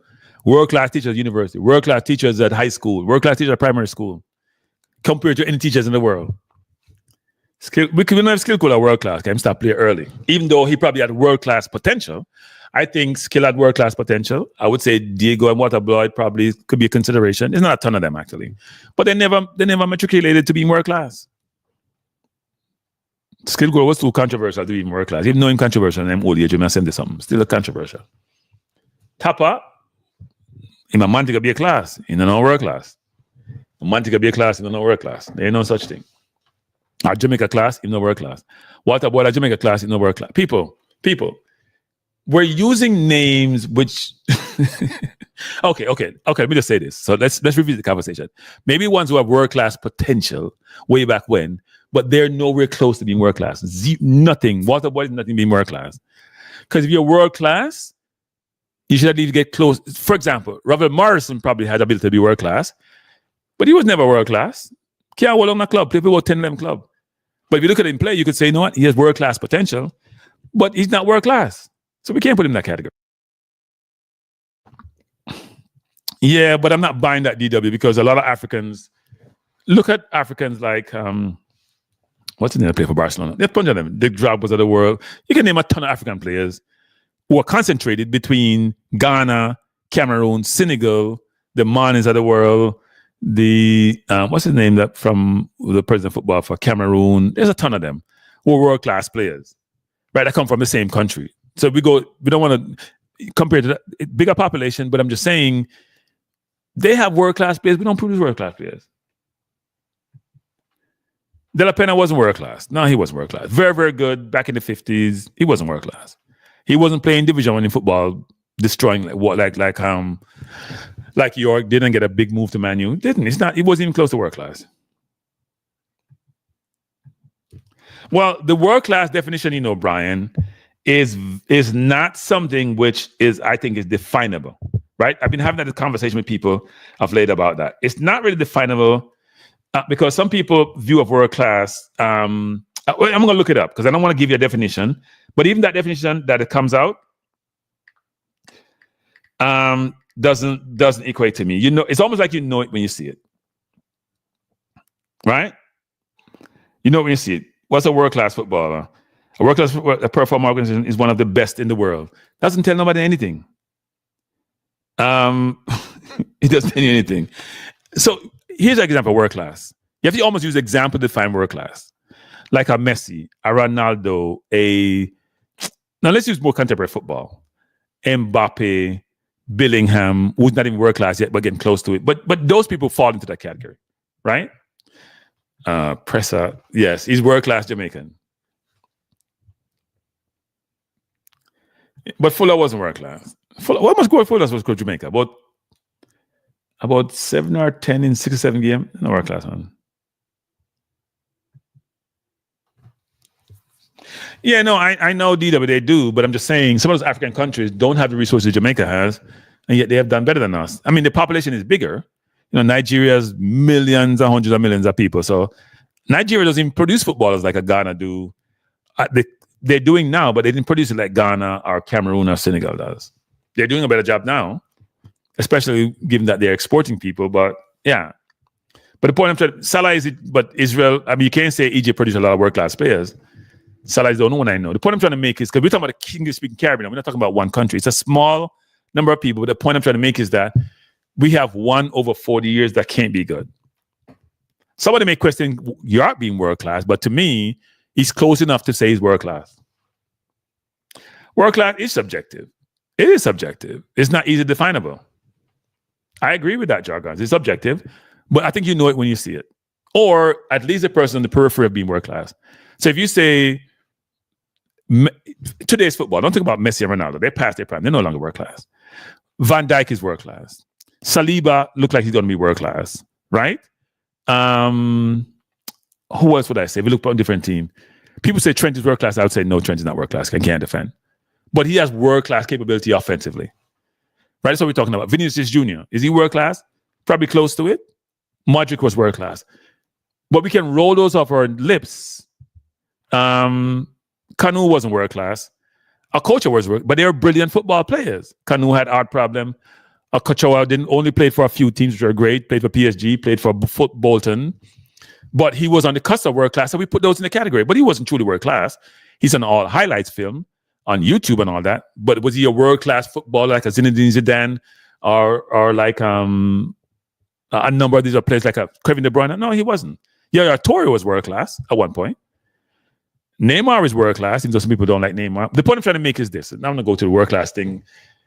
We can name a handful of Caribbean. We struggle with who made the top 5 for the Caribbean, who played at any high level, apart from maybe Dwight York. Latipi didn't play. He played first class in Portugal for what? Less than 50 games?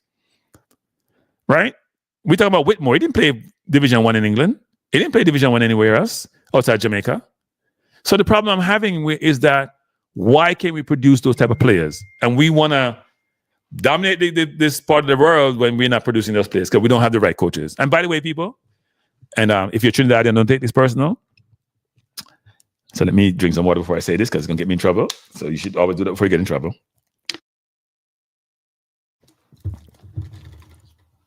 I will say this, which is, if I'm going to get certification, if I'm going to get my badges, I'm not sure I should get my badge from a country which is challenged. Let me just say that. So I'm going to get my badges. I'm going to do my work someplace else. And maybe I get the badges from them, but they're not the ones who are going to judge me. I'm going to go learn my trade someplace else. If I can go to Harvard versus going to Timbuktu College, I'm going to Harvard. That's just what I'm saying. I'm very concerned about the process of getting the licenses in the Caribbean through the Trinidad Channel. I'm dead serious about that. I just think you have to learn your craft in a way where you can apply that craft in a practical environment in a way going to allow you to be extremely successful. So, for example, I've been saying this for 101 years. Well, not being here that long, I'm just exaggerating, which is we got to find a way to get more association with Spain. I'm telling you, go learn Spanish, people. You've been coaching, you're in managing, JFF, go learn to speak the Spanish so you can communicate with those people. Because the companies I know that I work for, they're always looking for who's the best and then they emulate them. They hire their own people, they hire them, they look at what they do, they dissect what they do. Look at what people do with Pep Guardiola and Man City. Everybody not playing inverted. You look who is best and you try to emulate them if you can. And you may have a hybrid of what they have, but you try to do so. So anyway, let me finish off trying to say what I'm trying to say here. I'm not going to this topic again. So I think recruitment is one of the most important things that McClaren needs to do. Hey, McClaren, because I've said this a lot. You can't do your job from England, my youth. So this is patwa time. You can't do your job from England. I'm sorry. That's not okay. In fact, to me, it's almost inappropriate, actually, to do that. You can't go watch a player up close and personal on your TV versus going live. That doesn't work for me. I don't want to hear you on your computer and you're looking at players and looking at... No. Let your data people go look at computer and data. Go to JPL games. Go watch Holgate where he plays. Go watch Antonio at West Ham. Go sit and talk to them. Go engage them. Go talk to the coaches. Go look at the players you need. Look what position you need. As I said, you need 2 right backs. You need a center half. You need a left back. You need midfielders. You need forwards. It may seem that cranky out of control. We can't bring in all these players. But you know what?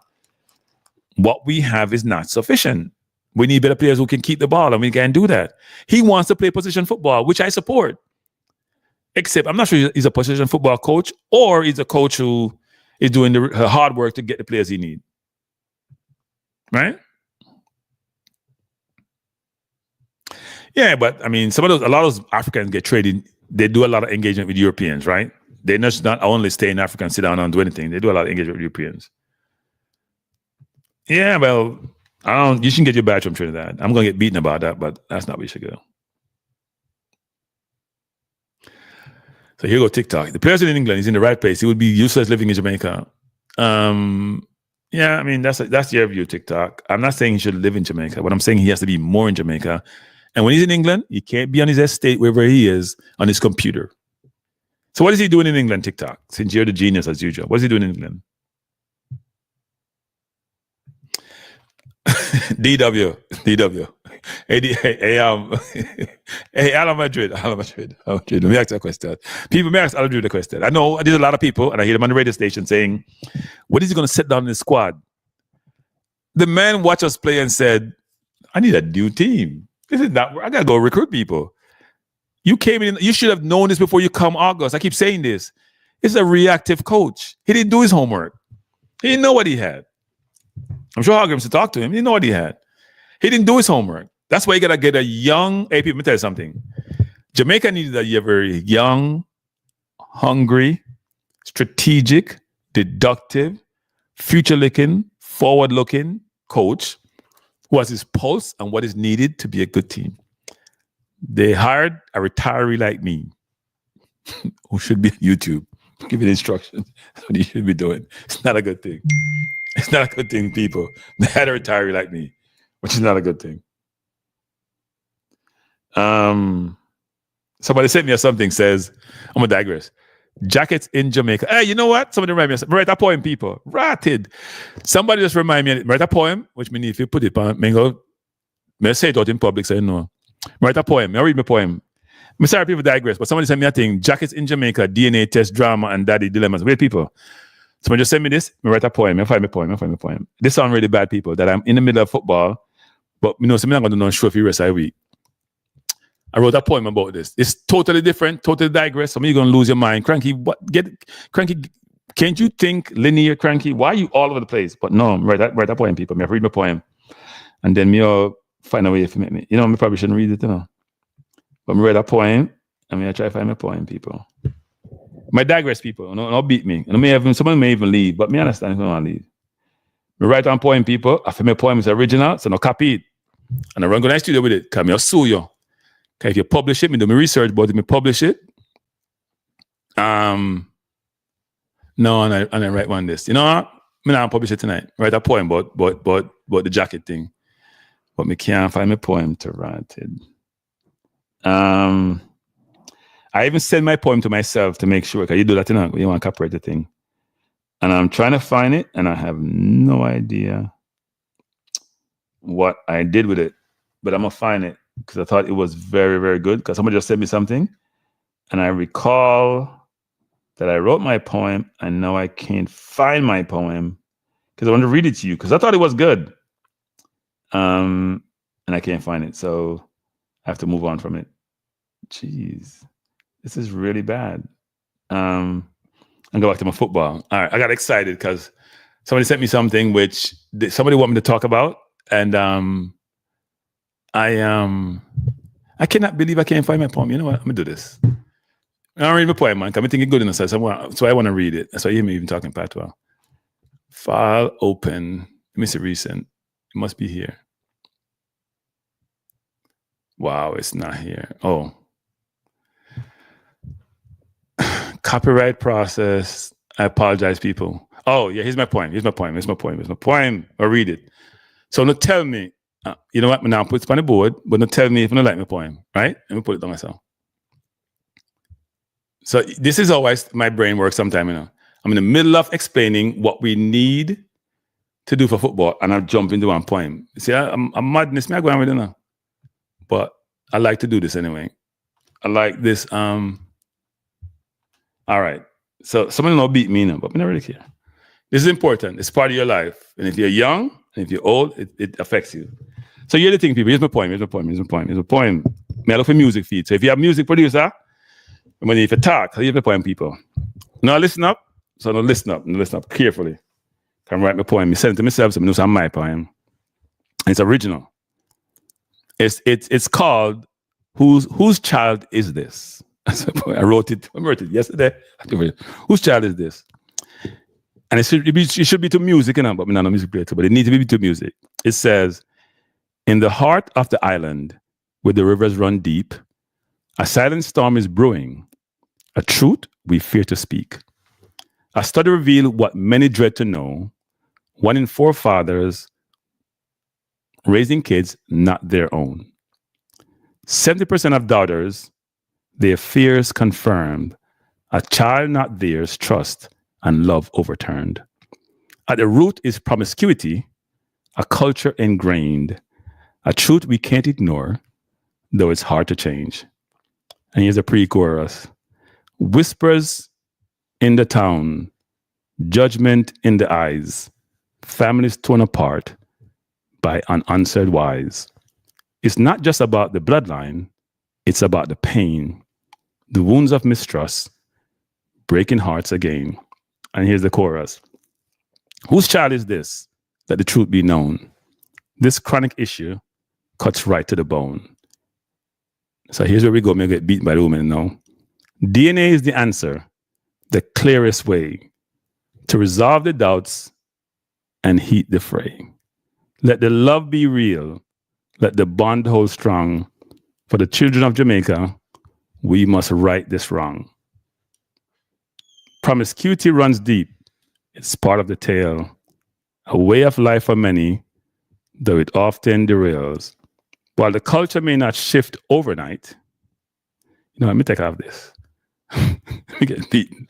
While the culture may not ship overnight, give me 1 second, people. Come interrupt me one second. While the culture may not ship overnight, DNA testing can bring the truth to light. False paternity test claims a burden to bear. Father stepping back, love turning to despair. With science and love, we can finally see the truth that sets the family tree free. Teach your sons to stand, teach your daughters too. That respect and trust build a love that's true. DNA testing shines a light through the haze, resolving the question that cloud our days. No more doubt, no misplaced blame. Every child deserves to bear the right name. Whose child is this? Let the truth be known.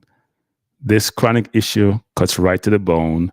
DNA is the answer, the clearest way to resolve the doubts and heat the fray. Let the love be real, let the bond hold strong. Our children of Jamaica, we must right this wrong. And here's the final part. So let's rewrite the story. Let's rebuild the trust. For every child deserves a love that's just.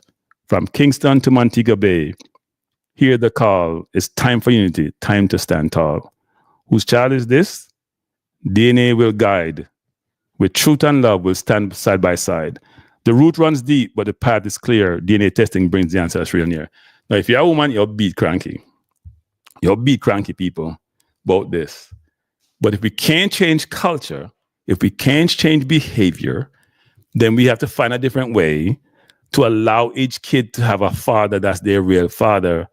And when you file for the kid from America, you find out, say, I read today where a woman had 10 kids and 9 of them never belonged to the husband. Huh? 10 kids and 9 of them belong to the husband. Right? 10 kids. 9 of them belong to the husband, people. 9 people. You believe that? 9. I think DNA testing is the solution, people. No, DNA testing is not the solution, no. But it's part of the solution for the problem, because the real problem is promiscuity. The real problem is being disingenuous. The real problem is not being trustful. The real problem is not having a moral compass. And just like guns, you equate this to guns and people and problem. The police can't fix the gun problem, but they can help to address it, like DNA testing can. The fixing the gun problem is people and their behavior and how they operate. But if I can't fix that, then I have to have another solution, which may not fix the root cause, but address some of this. So anyway, I had to digress and read that, people, because I thought it was important. Somebody just sent me something on my phone about some DNA dilemma. I mean, I tell you, the problem in Jamaica, it's not Jamaica. The problem in the Caribbean is chronic. Now, I know it's in Africa and Nigeria, and Jamaica is probably the worst. I haven't done an assessment to figure out what the global situation is with this in terms of how this is. But the whole thing, people, it's bad. It's really, really bad. And I know of people who've been affected by this. You know, when you find them thing out, people, when you go at immigration, a lot of times you'll find out you filed for people. And, you know, you come to the U.S., it's different tonight. If you go to England, they only take DNA tests as a last resort. So in England, you have to have your name and the birth certificate within the year. Within the year after person being assigned a father. But if it's not in that window, then they have other methods to substantiate the paternity of the person. So then they may use DNA. In the US, you know, the US is more draconian DNA test, and so many families. I think somebody mentioned was the DJ that it happened to? Was it can't remember the DJ name. Mataran, was it Mataran? One of those DJs who have talked about it publicly. It's a devastating thing, people, if you find out that kid is not yours. Yes, Brian Brooks, to talk about balance view. I'm not talking about the balance view. I'm not talking about the unbalanced view. I was trying to get a guest from Jamaica, but it hasn't worked out. A friend of mine is a lawyer. He contacted a lawyer down there. Person going to find me something, but then find me somebody. But I want to talk about it. But anyway, I figured I'd throw that out there, people, to not light, maybe dampen the room, then I'm lighting up the room, you know. Because somebody gave me the information, I decided to read it out. Because I just had this poem done. Every DJ get a jacket. But anyway, let me go. I don't know why I stopped in the middle of this, talk about this. Somebody just sent me this. So a few more things on the football. One is recruiting.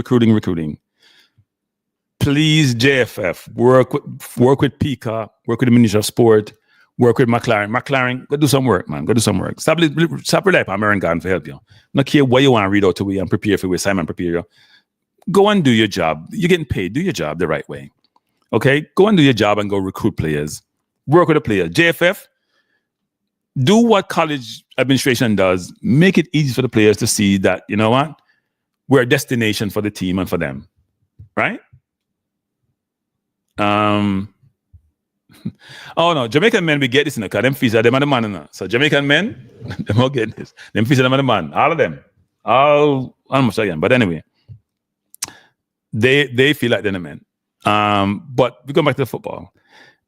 I'm not going to go through all the things that I had written down here in terms of what we need to do.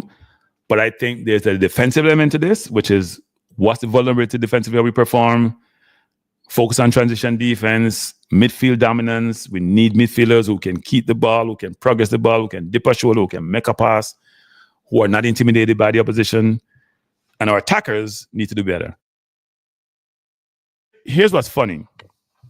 If you're a coach and you have 3 forwards who are playing in the Premier League and you have 1 goal between them this season in about 30 games in total, and you expect to beat the US, you're joking. You're joking. No, Gray scored 2 goals. I think those may have been Gray's only 2 goals for the season. Now. I gotta go back and check, but it may have been only 2 goals, so that's not good. Yeah, but then McClaren put in the closet by the shelf and they get a dust. That's what me feel.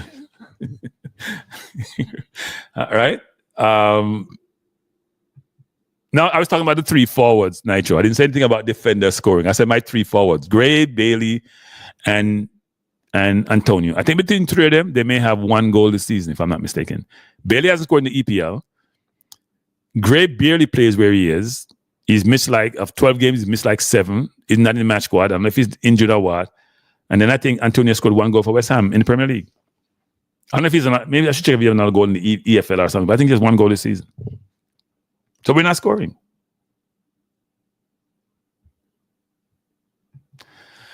Well, I'm glad he said we should play Hayden, Alan Blair.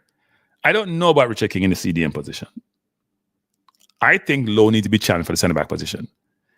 Now, do I rate Lowe? Yes, but Lowe is too comfortable. Lowe can make the same mistake 100 times and we still play him. He has to do better. He has to play like somebody who's using his head play football, not his foot play football. I respect Lowe's intellect. Don't get me wrong about that, people. But he has to do better. He can't be rushing in. I watched him play the other day. He was at half line making a tackle. And when the man beat him, he just look around. He's just saying, what the hell are you doing? Why isn't Latian somebody's making that tackle? What are you doing? He does that all the time.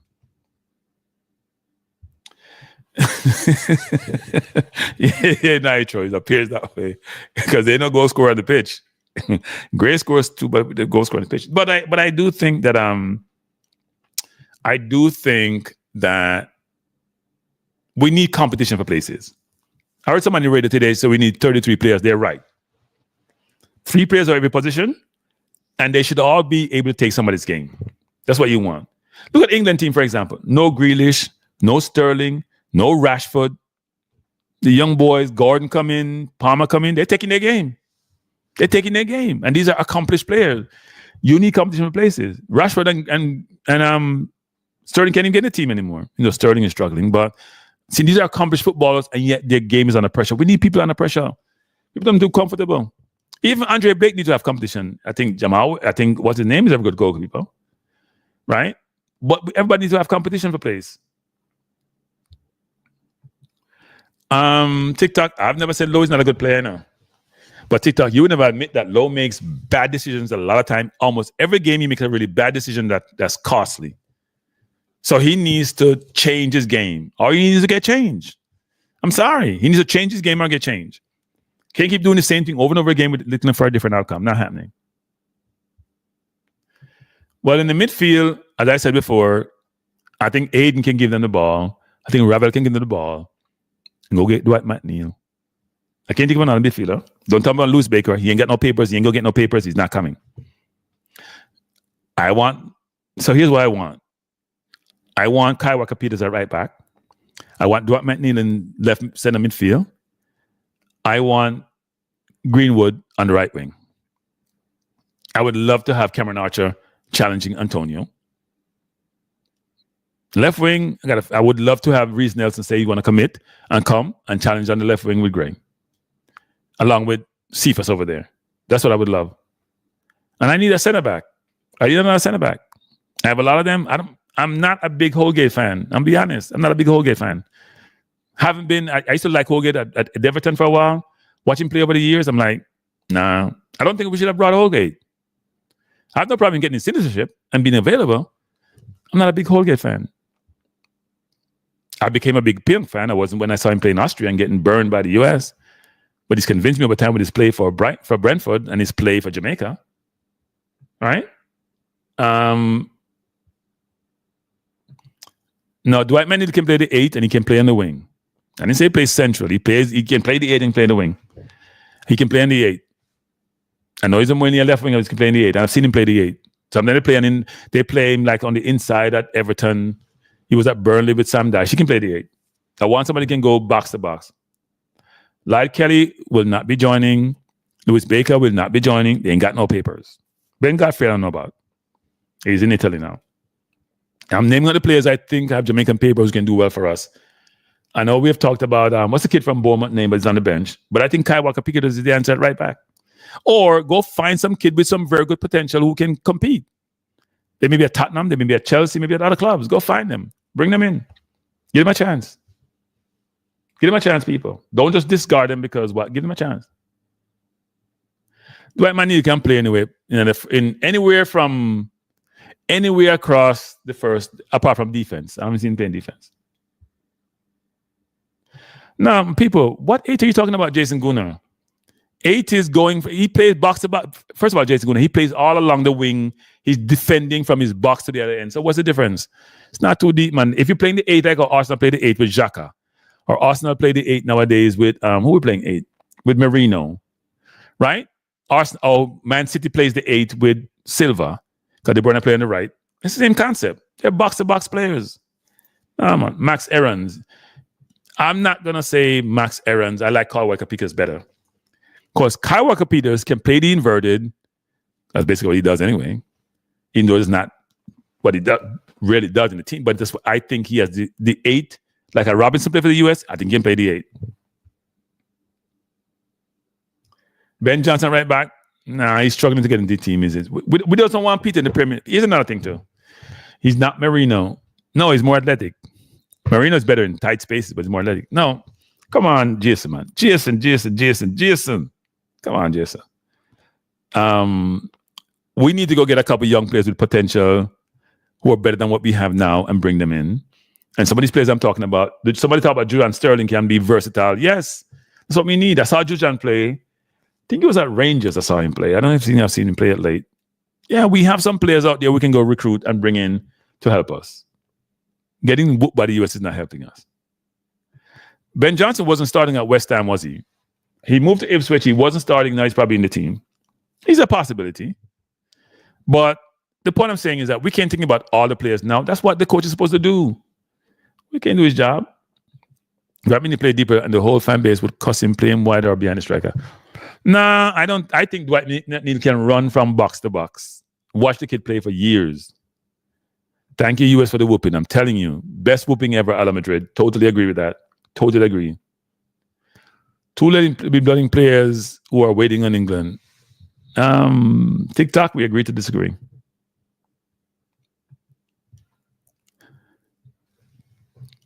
The 8 is how you want to play it, people. The 8 is how you want to play it. People are playing inverted now. Who's the US 8? Who's the US 8? Who's playing 8 for the US? Come on, people. Football is changing. It's not the same old traditional, I just sit in the spot and I'm locked in. Robinson was playing left wing 8 and left back against us. So Jason said, Cranky has never had any club number 8, regardless of what you think he can do. Yeah, well, yeah, I hear you. But people want King to play center back, to play CDM, right? It's interesting. No, Jason, I think he can play the 8. I want him in the 8. There are a lot of players who, by the way, people, let me just say this. Jason, this is for you, Jason. Where did Iwobi play at Arsenal, Jason? Jason Guna, where did Iwobi play at Arsenal? When Newcastle bought Joe Linton, when Newcastle bought Joe Linton, what did they buy him from, Jason? This is your Jason Guna. Jason Guna, please inform me.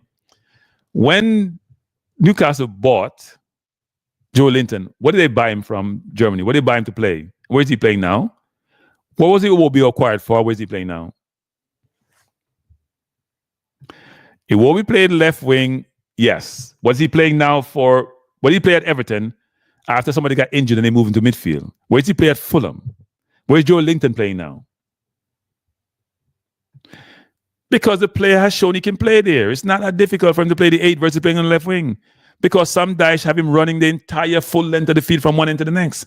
He can keep the ball, he can pass the ball, he can put a square in, he can put a tackle in, he works 24/7. Yes. It's not a hard transition for him. No, I'm not shifting the goalpost. Because you're challenging Jason if he can play the 8. That's what you're saying.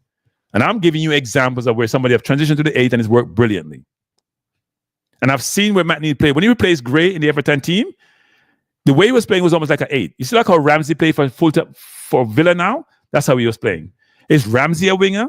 This is for you, Jason Guna. Is Ramsey a winger? Or is he an 8? Where has he played all his life? And where is he playing now?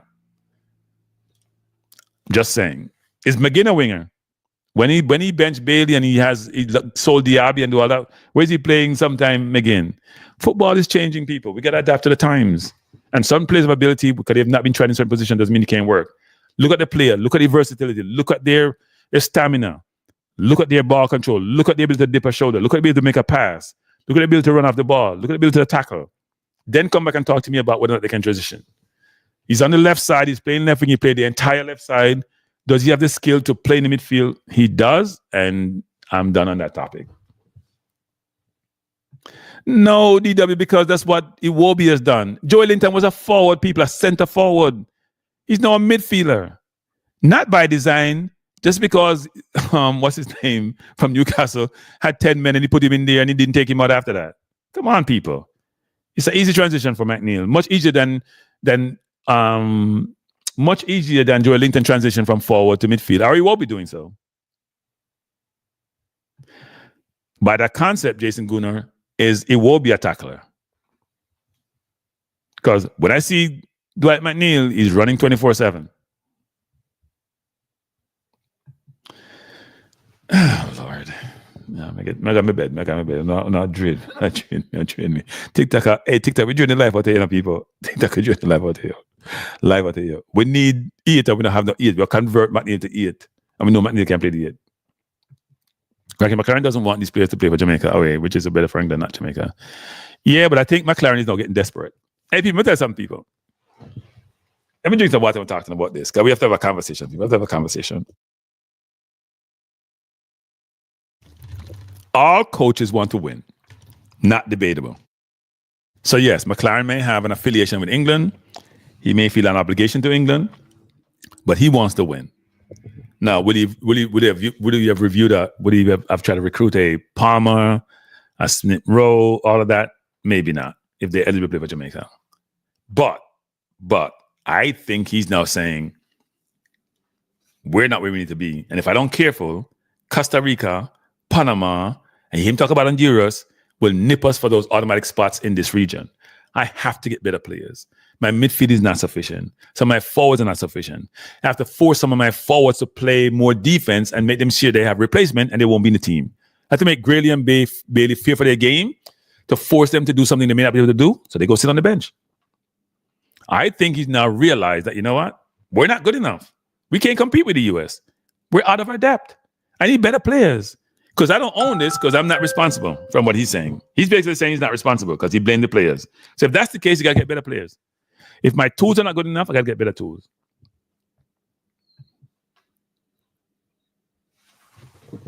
I don't think Dwight McNeil is poor defensively. First of all, nobody in Sam Dyche's team is poor defensively in terms of running back and trying to put a foot in. None. I don't disagree. I disagree. Jason Guna, we agree to disagree. We agree to disagree, Jason Guna. Jason, we agree to disagree. I understand what you're saying, but we agree to disagree.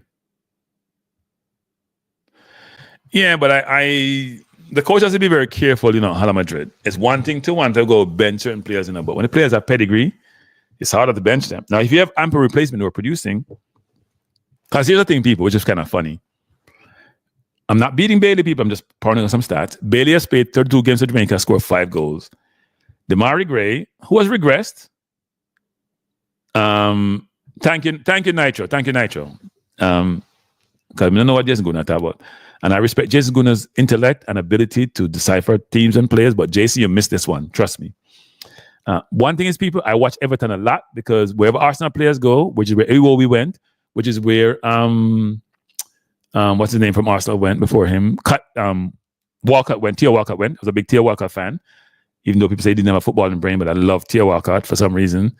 I watch Everton a lot because of that. And I watched this kid and said, I would love him in my team. And he gets better when he gets older, even though he was waiting for England. So anyway, yeah, I don't agree with Jason, but, we can agree to disagree. So they say he has work rate, but he's not tackling people drunk. He can play well and get ground training. Yeah, I understand what you're saying, Jason, but we agree to disagree, Jason. And if he played on the left side, we wouldn't be struggling. First of all, we'd be tracking people against the U.S. and he wouldn't look lost when he gets the ball.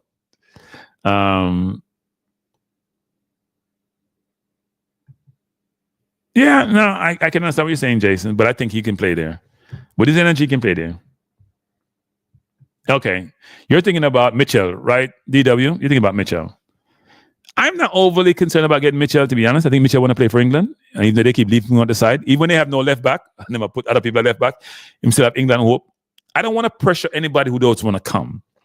But I want us to make a compelling case for them to come. If they say, look, I'm not playing with Jamaica in any way, like Hayden said at one point, he eventually came. I would, like Hutchinson, like other players, I would say, you know what? You don't want to come. We can't convince you, but we have gone with our best presentation to them, outlining the benefits to be derived from playing for us. And they said, no, I don't want to play. And we said, okay, fine, let me move on. But have a hierarchy of prioritizing the player based on need and based on capability, and go through the hierarchy and come up with a compelling strategy to recruit the player to bring them on board. And if you have done that and it failed, we're fine. But do something. Don't let something do you. You do something. Bailey got the prayer system right. Don't hear anybody talking about that. Yeah, I am. Maybe I missed that. I don't know. Maybe because we think about Alan Blair, he should have an assist and goal, not pre-assist. But hey, I didn't beat Bailey about that game because I thought he was trying. I just don't think he's good enough. Someone says, King, Jay, he was good on the ball, but Prophet said it was about half good, half bad. Yeah, I'm not sure what that's about. Nigel says, by the way, Jason, McNeil is not scoring goals. You remember McNeil used to be a brilliant crosser, but couldn't do over the bar. McNeil is not scoring goal. Right? McNeil never used to score, Good play until you get to the final third of his scoring. Now he starts scoring goal. Got a lot of confidence from his coach. Cranky, do me a favor. I'm trying to watch Busy Sky. What versus Busy versus Sky? What's that, DW? I think I've seen that someplace now. No, Matt Neal is a ridiculous cross of the ball, people. One of the best cross of the ball in the world. I'm not biting my tongue on that. One of the best crossers of the football in the world, period. Not best crosser in Everton. No. You watch him cross that ball. 50 yards and a dime on your head. Ridiculous. Ridiculous. Can he play the 10? I don't know if he can play the 10. But he's a very versatile footballer with a ridiculous left foot who would make Nicholson and Antonio look good with those crosses. We can't even get no cross from our wingers to go on a forward head. Right? You can put the ball on a dime and a crossing, 40 yards and a dime in the box. You see that cross that you saw when Newcastle played Arsenal and they scored against us? Those kind of cross McNeil put in, people. And I'm sure Antonio would love him to be on the left wing, putting that ball or on the right wing, put the ball in the box. Wherever he plays, doesn't matter. Okay, now he's very versatile, Nitro. So if he's playing left wing and play the 10, he must play the 8. That's what we need for the 8. So TikTok says, who said we have been doing that? Nobody's getting young players before McClaren. The good ones are waiting on England. Nobody. Okay, let me skip around. Because TikTok, TikTok. You know, TikTok, sometimes we come here and talk on TikTok. We don't talk from our bottom of our foot on TikTok. We actually got intelligence from informed sources to provide to the audience. We don't just come here and talk TikTok how we like to talk. We actually do our research. We actually talk to people, sometimes in the administration TikTok, about what they do or don't do. We talk to people like Devon who actually do recruiting TikTok, not the JFF. Because the JFF doesn't do a ton of recruiting as they should. They just don't. Come on. No, Dan, if we can get that kid, it's a big deal, big deal. His work rate is ridiculous. Work rate is ridiculous. And his left foot is ridiculous. Right? He can control the ball, he can pass the ball. He'll be an asset. He'll be right in the team at left. Imagine people. We have Hayden playing the 6, McNeil playing the 8, even though Jason Gooden agreed with me. Ravel playing the 10. Kyle Walker Peters at right back. Pinnock and somebody else at centre back. Because I know I beat me about King. So I put King in there. Maybe the same left back or somebody else. Greenwood on the right wing. Somebody at centre forward and somebody on the left wing. Cephas on the left wing. I mean, I'll get beaten. Say, cranky, the man fast and foolish. No, I'm telling you, it's a better team. Well, Dan, if Lee Carsley hasn't called him, I don't know when he's going to get called. But if we wait and pontificate and procrastinate, then he's going to get called. But it's hard for him to get called now, you know, with Gordon and Palmer. And what's the kid that played right wing for Chelsea? The name will come to me. And with those kids that are solidified in their position, and then you have on the periphery the Rashfords of the world, the Grealish of the world, it's going to be hard for him, right, to get in the team. So if Lee Carsley didn't call him, what Lee Carsley was doing, he called everybody. Gomez, Gibbs, he can call everybody, trying to cap all of them. If he didn't get called, it's going to be hard for him to get called going forward.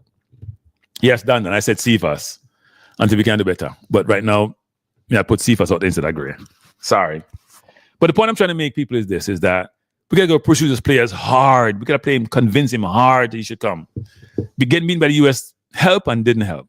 Help in that, you know what? We know we have vulnerabilities. We need help. Didn't help in that. You look at it as Matt, you know, like, why when I come flying 9 hours, it's going to get beaten. You know that. We go work up and get yourself embarrassed. But there are other players out there, I'm sure, who are younger, who have ability, who have potential that we can also consider. This concept about, we need to close on the team. Close on which team? You see the team not good enough. People, stop that nonsense about cranky. We're going to recruiting for every day until the team is not good enough, people. It's not good enough. We struggle against the better team. We struggle against Honduras. We got swapped by the US. We barely beat Dominican Republic. Stop, people, stop. We need better players. The coach says not him as a player. So you know what? If he can't produce strategically and we have him, we have to get better players. We have to get better players, people. We can't keep saying, we have too many players coming in. We're chop and changing. Because what we have is not good enough. Bless up Jamaica vibes. Bless up Mr. Trump. You call him Mr. Trump. Bless up Mr. Trump. Bless up Mr. Trump. Good night, Trump. Good night, Trump.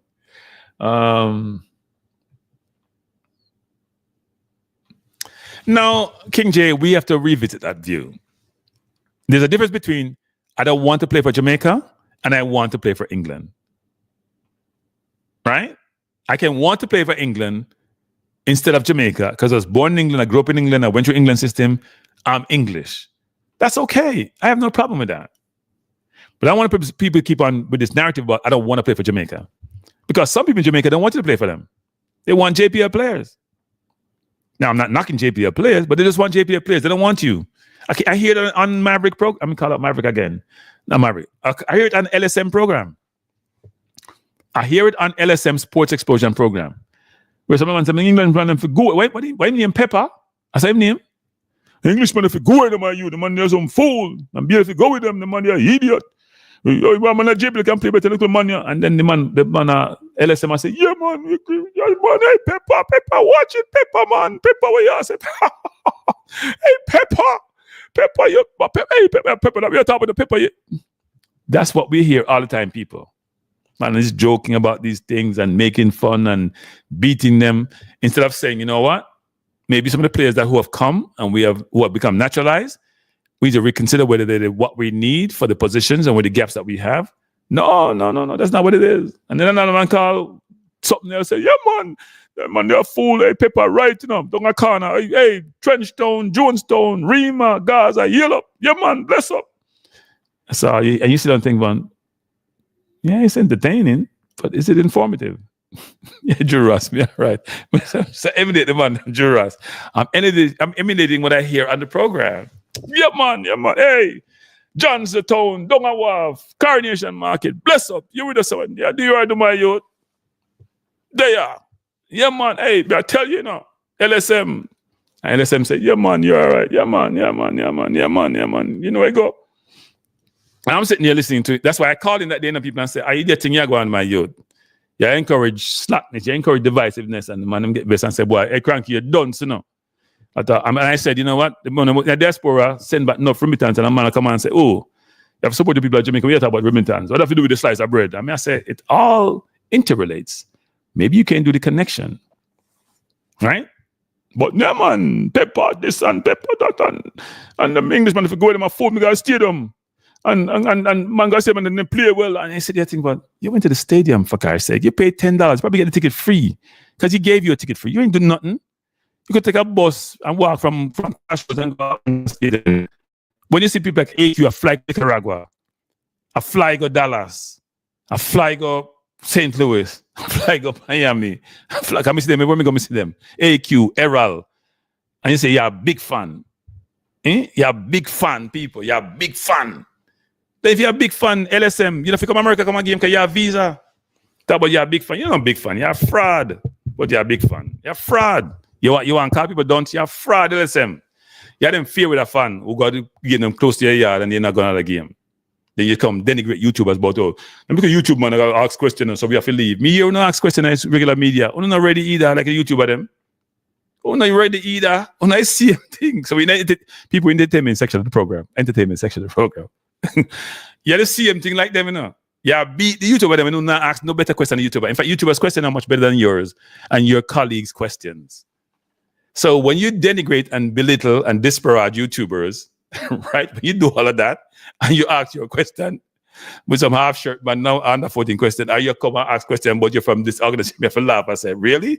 Is that it? McClaren must be sitting there saying, damn, I have to listen to these people. Some of these people, really? Now, I'm not beating YouTubers, I'm beating regular media, but I'm saying don't belittle people unless you're at the zenith and you're excellent. Don't do that. Right? Don't do that. So when I come on the program and say, you know what, don't be xenophobic and try to run with the Englishman them. I agree some of the English players may not be at the level we need them to be. Right? I agree some of the English players probably shouldn't have gotten a call. I don't disagree with that. But if you don't have better, what are you going to do? And the coach hasn't done his homework to be able to identify the better players for the team. To me, that's not debatable. He hasn't been putting in the work. I don't care what he says. In my view, he hasn't put the work in. So unless he puts the work in, which he realizes he has to do because he's gonna somehow affect his resume and his legacy and his ability to get to the World Cup, he probably thinks it's gonna be an easy job. We have some English players and people in this part of the world are good, and he realized, oh my God, Honduras, oh no. US, Jesus, we're out of whack. Oh, I'm looking bad. People in England looking at me like, what are you doing, McClaren? Why you even take this job in the first place? Different story. Right? Different story, people. Different story. So, yes, TikTok, everything subject. TikTok, don't do like the people on the radio station, TikTok. Don't just try to challenge everything, TikTok. The coach himself is saying he needs better players. He don't try to catch himself. The coach said that. Let him catch himself and realize what him just said. So TikTok, don't try to dispute what the coach has said. I don't think it have anything to do with commitment, people. We are confusing the concept of commitment. In none of it don't commitment. Professional football players are professional. Then play football, then play football. It has to do with ability. And we're conflating ability with commitment. I'm not buying the commitment stuff. Now, yes, some may not leaving them to come here if they have a little niggle. Because them affect them career. That may not just be for them. Bows up, skip window, BLA skip window. Are they not committed? I don't think it's a commit. We got to think about that commitment because we all believe that they should just break their neck to come play for Jamaica for what sometime. Come play a Nation League game and then got no benefit out of it. I don't think that's commitment. I think it's ability, technical ability, physical ability. It's ability to me. We see these players play, even when they play in England. If I told you my 3 forwards have scored 1 goal in 30-something games, is that commitment? They're not committed for their club team? If I see Lati only playing defense and not playing midfield, is that commitment? No, I don't think it's commitment. Now, there may be some players who are not committed. I'm not going to dispute that. But do we know who those players are? TikTok says he knows. I know Football Guru thinks that he knows. Because Football Guru and TikTok seem to be the same person. I think one of them said they knows when somebody's not committed. Because we had an argument on, I think it was Jason Guna's channel. By the way, people, Jason Guna TV, go subscribe. Does a really good job, except about Dwight McNeil. But otherwise, he's great. Okay? Because he disagrees with me. So I'm going to call him out. Rico Henry. Didn't Rico tear up his knee? I think Rico tear his knee up. And I don't think Rico recovered, but Rico is a good option at left back, actually. There are players out there who are waiting for England who will not get into the England team. And I think we can get them. We have to make it attractive, people. Can I fly them not playing with Brock down? Sorry, JFF, but I'm not playing Brock down in time, but them not good playing. Yeah, JRS, I don't think we should look, people, these people are naturalized citizens of Jamaica. That means they're citizens, just like how a lot of us are citizens of the US, naturalized, which Trump won't get rid of, right? They have Jamaican lineage. Some of us don't have any US lineage. We should embrace them, not belittle them. LSM, you know what LSM mean, Roman? Look up LSM, man. Look up. We give up LSM, not about that again. We should embrace them, not make them feel like they're foreigners. They're already foreigners in their own country, people. You hear the coach in that the other day. Wouldn't that pick up certain things from the coach, you know? The coach said, oh, the boy, them get together and they're Jamaica, the vibes good. But you know what? Them at Jamaica, them love the food, them grow up on the food, them love the country. Them in them element. They don't have to worry about, what look upon them a certain way because them not look like them. Because they're not the majority in that country. They expect for you to come and embrace them when they come and you give them a hard time. That's not good. I come to play for you, for you. I'm playing for you and playing for myself and my family. My dad want me to play for you. I come play for you and then you tell me I'm not good if you go away. Because me a foreigner and a xenophobic. How would I feel? Why would I even come back?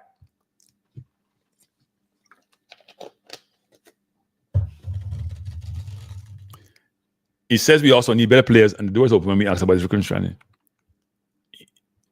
Hey, TikTok, sometimes you write yourself in a circle. You just say, he says we always need better players. No, he's saying we need better players. Stop. His coaches speak. Me not put up no more TikTok comment because him just chow. It's like the man, if you put shit, here's the bread and here's the butter on the bread. You have to interpret certain things TikTok. It's not a complex. Who tell you RSL short, by the way? Me not know. Me see him chat to me. Me not see him. Him care at all on him. But anyway, that's just my view. If he's not shot, then so be it. Him look shot to me. Jera says, a crank, a lot of Jamaicans are a prominent position, lack integrity and emotional intelligence, and use their influence to corrupt these. Yeah, I think he wants to be a man of the people. That's the way I view it. But he doesn't always influence the people in the right way. Him support, I think call it Jamaica Effrey. He does. And I have a problem with that.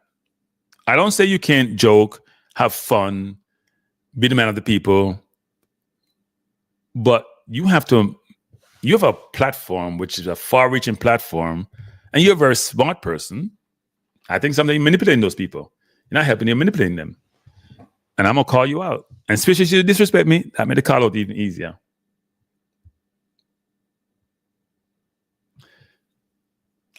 It's both figuratively and otherwise. Jason Kuna, it's a combination.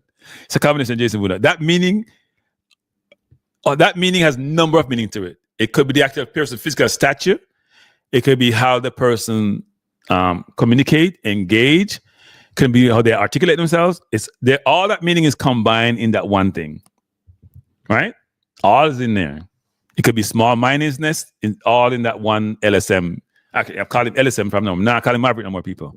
I not call him Oral no more. So I say LSM from now on. LSM him name. Because his thought process sometimes is in the dirt. And when you agree with a man who call me dunce, No, we're not. We take it personal. We feelings hurt, so we'll come back at you hard. We not stop come back hard at you in that dirt too. That's how we stay. We're not them thing the master.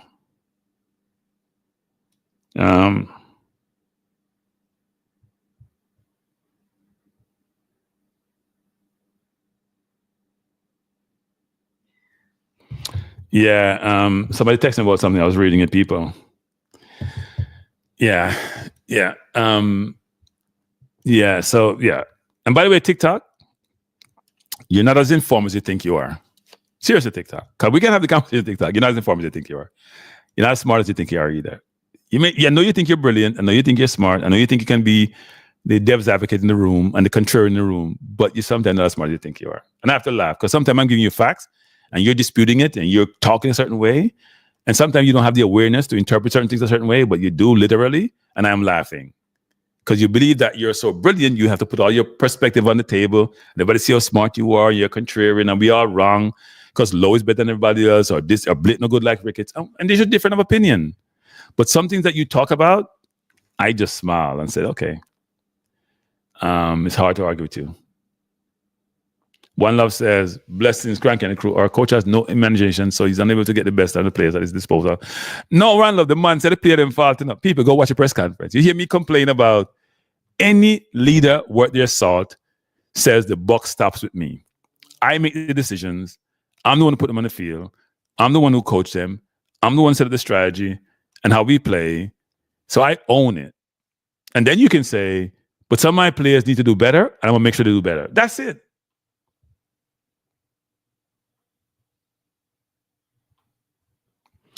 Okay. I hear you, TikTok. I'm wrong, TikTok. You're right. Because you're always right. You don't have to interpret everything. It's all literal. You're always right. The man just talked about how much recruiting he's going to be doing between now and March. Didn't the man talk about that? He didn't talk about that before as much. The man was pushing back against English players and identifying younger players. The man didn't throw that thing out with the bathwater. From right now going forward, the man is basically saying, I saw what I need to see. I need better players. It ain't rocket science. TikTok, you're so annoying sometimes, TikTok. It's amazing. I have to say that.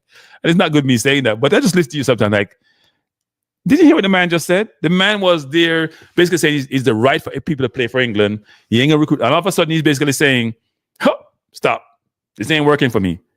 They just kicked or you know what. I have to change this. I'm going to go get whatever best players I can get because it's me is going to be looked upon, not somebody. I want to go to the World Cup and bring my team. I failed with England. I got fired in a year. I have to go to the World Cup because the World Cup is a great place to be. It's going to confirm my legacy. I'm going to get the best players. That's exactly what he's saying. And if you can't see that TikTok, I can't talk to you. Seriously. It's hard getting engaged with your TikTok. People like you are frustrating. You're in the back of this room and the class just killing it. And you're just like, oh, man, it's hard. And people are like, why you give TikTok time? Because I try to, if you can convert the most difficult person in the room, then you've accomplished your task. Sometimes you just have to give up. So maybe I have to give up with you. Yeah, he's a contrarian. It's everything. If you say blue, he say black. And you're like, why you say black? Because blue is wrong. Well, why is blue wrong? Because it's black. No, it's not black. It's blue. No, it's close. It's dark. That's TikTok. Yeah, man, Posh. But here's the problem I have with Nitro. He didn't say Posh kicked my you know what. He basically said it was the players. He put the players to the slaughter. Good coaches don't do that. Somebody's like, well, that's how. No, good coaches don't do that. Well, I think better players will cover some of the flaws of the coach. Right? That's what better players will do. I have no idea why Hagrim took the Ireland job, you know. It's like the man who said, I'm going to quit suicide, but I don't want to be in Jamaica. It's so bad. It was that bad, Al Grimson, because you weren't doing terribly, you know. You didn't do well in Copa. You made some bad decisions, but then you had given up. Most of the bloggers actually crank as if they have intimate knowledge of the JFF. How do I respond to this? It's not about the JFF. So let me respond to TikTok in this way, saying, I don't have an intimate knowledge of JFF. I used to have a relationship there. I have burned some of them, or they have burned the relationship. And I used to get some inside information, which I no longer get for some of them, because I have to manage what I say sometimes. But I still get information from very good sources. Very good sources. I don't come on YouTube and say something I don't know. If I speculate, if I'm pontificating, if I'm here providing an opinion, that's different from me saying it's facts. If I came and tell you that Mason Greenwood, people say there's one people in Jamaica, I said, well, that's not true, because the source I have saying that's not true. That means that someone have told me this, who I think is in a position to know. My history TikTok is this. I was an auditor, some of the best companies in the world. And as an auditor, you deal with, so TikTok, let me go there, TikTok. She told me to go there to shut your ass up. I used to work for the best companies in the world, some of the best companies in the world doing audits, which means we get a substantive evidence to verify and substantiate the veracity of something. That's what we did, TikTok, because you just keeps annoying me. So let me try to shut you up. So TikTok, give me information. I'll send you my resume, TikTok, so you can just shut the hell up. Because you just annoy the hell out of me, because you have no idea what you're talking about. Sometimes you're clueless. You get me in this rant sometimes because you're annoying. And I like to shut people up who like to talk. So when you come on here, you and Football Guru, and even Rudolph Speed, and says, well, you don't know better than the auditors at CONCACAF, no better than the auditors at FIFA. And I said, I may know as much as them, I'm more than them. And you guys protest and go in your world and try to convince people otherwise. You're talking nonsense. And my resume speaks for itself, and I can send it to you. Go on LinkedIn. I'm going to give my name. Go on LinkedIn, then shut the hell up. And don't have to come back, because you're annoying the hell out of me with your nonsense. You do it all the time. And then I get emotive and perturbed. So I'm going to say this, TikTok, to shut you up once and for all. Talk to Speed, let him give you my resume, and then go away. Me done talk to you. So what are we talking about now, people? Me done talk to you. Me done talk to you, TikTok. Now put your comment, me done talk. Go talk to Speed. I sent you my LinkedIn profile. Take it from him and then shut up. Then shut up. Go away. Because you just annoy me. So what are we talking about, people? I'm not from JD school. I'm not from JD school. I'm not JD. JD, and I'm JD. I'm not from JD school. I told you what to do. Go talk to Rudolph Speed, who you know. I sent him my profile because you have the same question you have. Then come talk to me, TikTok. Otherwise, don't talk to me. Tell you that right now. Don't talk to me. Some people, let's talk about what we're talking about. So I do think, because he's annoying. He's annoying, and he likes to challenge me about things which makes no sense. Because him and people like Rudolph Speed, us in Jamaica, we're the only people with brain. We in the diaspora just like to comment and criticize. We don't have any facts. We don't have any circumstances. We say we have, and you want to compare me to other YouTubers. I am cranky. I'm not other YouTubers. I'm me. Right? I am me. I do my thing. I come here and I try to provide information and get information. Don't compare me to anybody else. I'm not another YouTuber. I am cranky. Right? I don't tell you. Go check with Speed and come back and talk to me then. Because you guys challenge me, my reputation, my skill set, my knowledge, and it's fine. You can challenge. But if I give you facts, walk away with the facts and shut the hell up. And then people say, cranky, you get too upset, man. Don't get upset. Yeah, because he's annoying. And people say I should ban him. I'm not banning him. I don't have to see their I don't have to see their profile, TikTok. I'll put it up. I don't have to see their profile. Does Messi have to send his profile to anybody? Let me stop. I don't have to see their profile, TikTok. I don't have to see their profile. I'm going to give you my profile. Then you can go talk. But you probably can't even read it anyway because you're TikTok. Cranky. How about Greenwood back in the 10 CFSR? Yeah, Javari. I do think Greenwood can play across the front line. No, the truth hurts. What truth? What is TikTok talking about? TikTok, go away. Be a fly on the wall.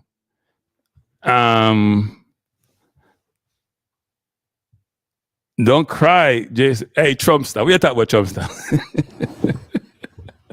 We are talking about Trump star. We don't cry. We don't say nobody parents doing them. Of course, nobody parents, you know. Should I say? I didn't cause anybody parents. I just expressed myself strongly. I'm not crying. Jamaica Family Vibes. You'll be crying when Trump deport you, though. You're done there. When Trump deport you, you'll cry. If you're naturalized, he won't deport you. You're done there. At least I have military background. Can help me, save me from being deported. Because I'm not American born. You won't get deported to Jamaica back. I'm sure Jamaica you're born. You stay there. And when you take off the glasses and you see your item clear as day before you start crying, you're done there. You're done there. You stay there, Jamaica Valley Vibes who support Trump. And you think about look by your collar and say, you know what, you gotta go. You have to go. You don't work for no Trump. Trump not hire you unless you're working at the kitchen or the field. They have the black job, like him say. Him not hire Jamaica Vibes. He will never hire you. You see what he did? When you see all his profile, Jamaica Vibes, you see anybody look like you around him? He was the senator from South Carolina. Where is he? He's not even getting any position, is he? That senator from South Carolina who did what with him to get into his degree, not happening. Bobby Reed can play the double pivot. Javari. Bobby Reed can play the double pivot. Bobby Reed can play the double pivot. Definitely play the double pivot. But I think Bobby's not even playing for Leicester, you know. That's part of the problem I have. The problem we have is this. We all get excited. You send me proof? Okay. Send me proof, Jamaica Boyz. Send me proof. 347-728-8625. You don't put up my number. Hey, TikTok, text me information. TikTok, I'm dead serious. TikTok. Text me information. Text me YouTube profile. My LinkedIn profile. You have me TikTok? Text me your information. Here's a number of people. For those of you who want to text me information, I want TikTok to go away permanently so I can shut his you know what up. So TikTok, there is my number. Text me the information, TikTok, that where your contact information is. I will send you, but you can't text me because you don't want me to know who you are. So you can't do that. So that's your problem. You're undercover. You're in your basement, watching TV, criticizing, but you can't show yourself. You have to be covert. You can't be overt. Cranky JFF agent trying to move the post, run the show. Yeah, I know. But I want him to just go away. Cranky, do you still have clearance? No, I don't have any clearance. I don't have any clearance. Yeah, but look at our people. Here's a good point, actually, people. So we all getting excited about Premier League players. How many players in our team are regular starter in the Premier League and playing substantive minute and producing? Let's think about the Premier League players. Amar was in Premier League, no more. Bobby Reed in Premier League, was at Fulham, no at Leicester, not getting a lot of playing time. Bailey at Villa, playing Champions League, not getting a ton of playing time. Ramsey replaced him, McGinn replaced him. When he gets playing time, he's not producing. Hasn't scored a goal all season. Antonio at West Ham, 1 goal all season. His competition is hurt because what's his name is not playing well. Was there from Southampton? The kid away from Germany is hurt. When he gets better, Antonio may be on the bench or coming off the bench. He may not be the starter, and he has not been scored 1 goal all season. That's our frontline people. The only player in the Premier League playing consistently, playing well, playing above norm is Pinnock. I don't think there's another player in the Premier League playing for us. So where we expect them to come here and be hitting the ball off the cover when they're playing against the Musas and the Pulisics of the world and the Robinson of the world who are regular starter. What do we expect? Oh, Lord, Jamaica vibes. You know Jamaica vibes. I love that. You set me up. Good one. Yeah, Pinnock is the only one producing. Yeah, Bailey is not playing, is not scoring, and Antonio is not scoring. So then should we be surprised? Let me put out TikTok. Unless you're texting information and credentials of the current FIFA auditors and Concord auditors, don't bother with it, Cranky. It doesn't make sense to me. So let me say this. TikTok. You're challenged. You're really challenged, TikTok. You're really challenged. I just realized that you don't know where I thought. TikTok, you know what, TikTok? I should not be shocked when a contrarian doesn't know how to take information, process it, discern it, and then make it informed about certain things. If I tell you that Dennis Chung works in Jamaica for these companies, he was a president for this company, or was a MD in this company, and he's done XYZ, it informs you about that person's resume. You can then say, you know what? A FIFA auditor, a CONCOP auditor, you can look it up online because they have financial statements. You can say they work at PwC, they work at Deloitte, they work at KPMG, they work at, what's the other firm? There's 4 firms, right? Top 4 firms in the world. They work for these companies. And you may not know their pedigree and background because you know what? They have partner, manager, senior manager, and they have staff, right? They have levels, right? And you can say, you know what? Equate it to football. Somebody played in Premier League. They were starting in the Premier League. They got to a certain level. So you can look at their levels where they came from. You can do a comparison. You may not know the person individually. It's not hard for TikTok, but you can't do that because you don't have the capability to do that. So I understand what you're saying. So I'm going to stop talking to you. You don't have the capability to do that. If you show me a resume and they say they work at Morgan Stanley and they were managing director, I could say, you know what? Yeah, I know. And they're in marketing, or they're in finance, or they're in audit, or they're in a portfolio manager, or they're a trader, or they're an investment banker. I can come up with a view as to what that person's capabilities are. I don't need to go to some comparative to do so. And then I can say, okay, who are they comparing against? They're at Morgan Stanley. They may do somebody at Goldman Sachs. They may do somebody at Citibank. They may do something at JP Morgan Chase, right? That's what you do. So I'm trying to educate you, TikTok, because you talk a lot, but you don't know a lot. But you wouldn't understand that because you're in your little bubble. Stay in your bubble. Stay in your bubble.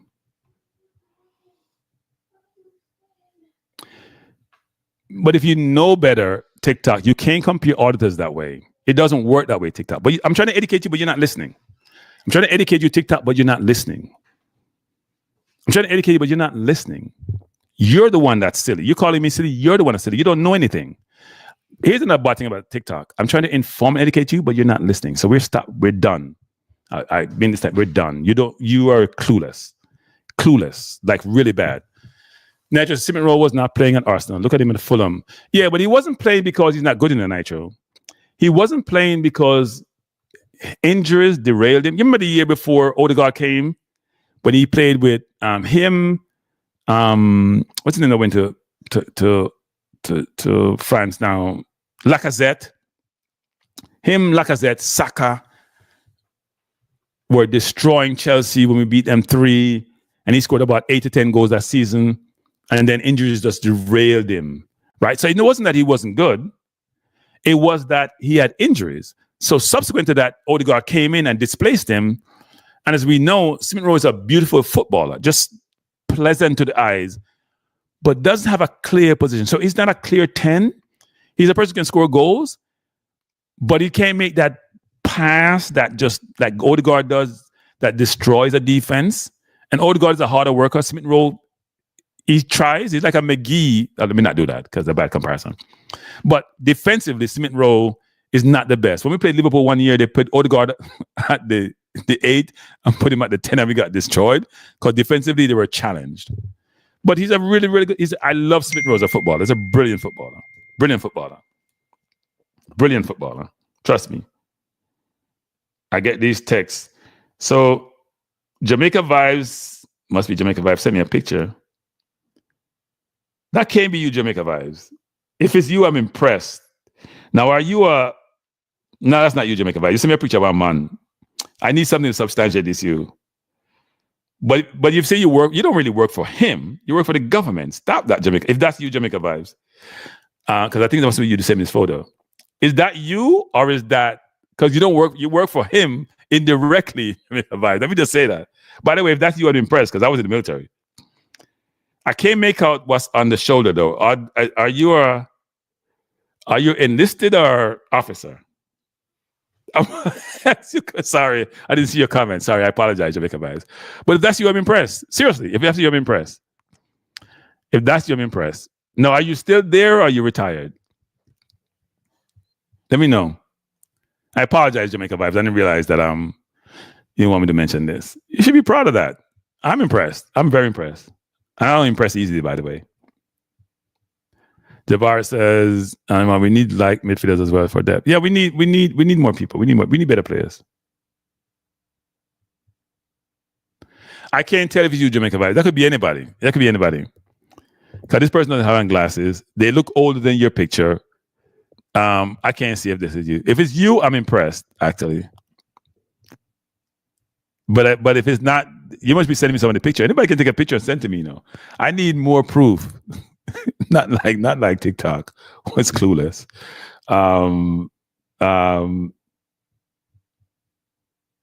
So Football One says the host right commented that Big Boys company that specializes in that financial effort just stopped now a football resume out here. Yeah, football. Why are you guys at the football? You gotta change football. You gotta change. Let me say this, people, because part of my job here is to try to help myself and help you. When people digress from just a football conversation, don't like you even say, Cranky, stop that. Just talk football. Don't limit yourself. Don't limit yourself. That's what I talk about. Don't limit yourself. Yeah, limit yourself. I say that. Expand your horizon. Don't just say, just start the football match and go with them nonsense. We're not there on the corner. This program is not on the corner program. There are some programs like that. I am not an on the corner person. Go to watch LSM, you want on the corner discussion, okay? I'm not on the corner. I'm not on the corner conversation. It's more than on the corner. Some of it may be on the corner, but most of it is not on the corner. To your random clue that you want. Tell me what branch of the service, what level you're at, and I can do some research and see if it's really you. Because we have the name, and I can't remember. You text me, they have the name. So we need more information. You know what? Send me a picture of the one you have on your profile and one with this, and let me do a comparison. Let me get a photo expert. No, Dre, me there, man. Me there. Me not leave yet. Long time me there now. 3 hours and going strong. That's the boardroom. That's not the boardroom. That's not the boardroom. No, but other people come and say, Crunk, you stop talking that. Just talk the football now, man. We've been talking football for 3 hours, people. Oh, nothing want to hit the like button. Who named LSM? People, let me tell you, who named LSM? We don't talk on the corner, people. We're not up on the corner at Gaza talk. Right? That may happen sometime, but we're not on the corner. Because some people like they're on the corner football now. Yeah, man, vibes thing. We're not like the coach, we're not in vibes thing. Vibes has this place, but we're not all on the vibes thing. All the coach I talk about are vibes. No strategy, no nothing. Not pure vibes you want to talk about. Like in my vibes, man. We're not like vibes thing. We're not on the corner, people. We want to have a good conversation, want to have a professional conversation. Sometimes it gets out of hand because the host get a little bit emotive and get perturbed, especially when TikTok try to give him a hard time and try to challenge him.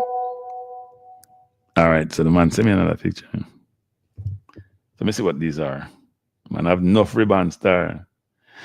So you buy enough ribbons, Jamaica Vibes. Money I run. You buy enough ribbons. Because enough ribbons you have enough. You buy enough ribbons. We can't even make them out. You buy enough ribbons, Jamaica Vibes. You buy enough ribbons.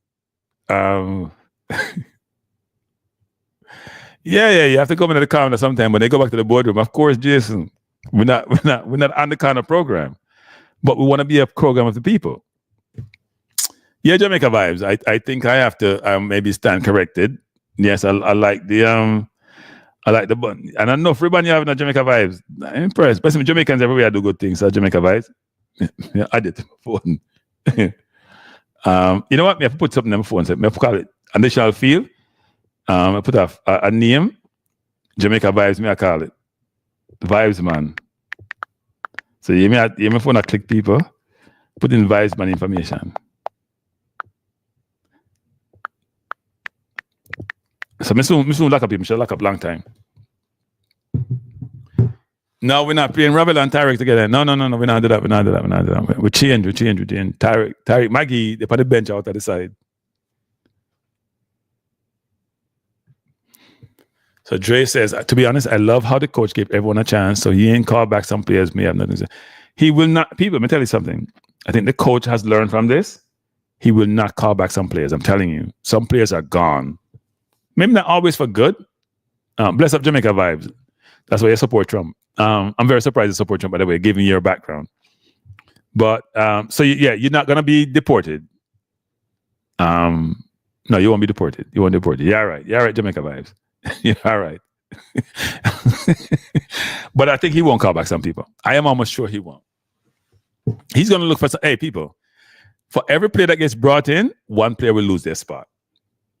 I probably couldn't name some of the players I think will lose their spot, but we'll see what happens.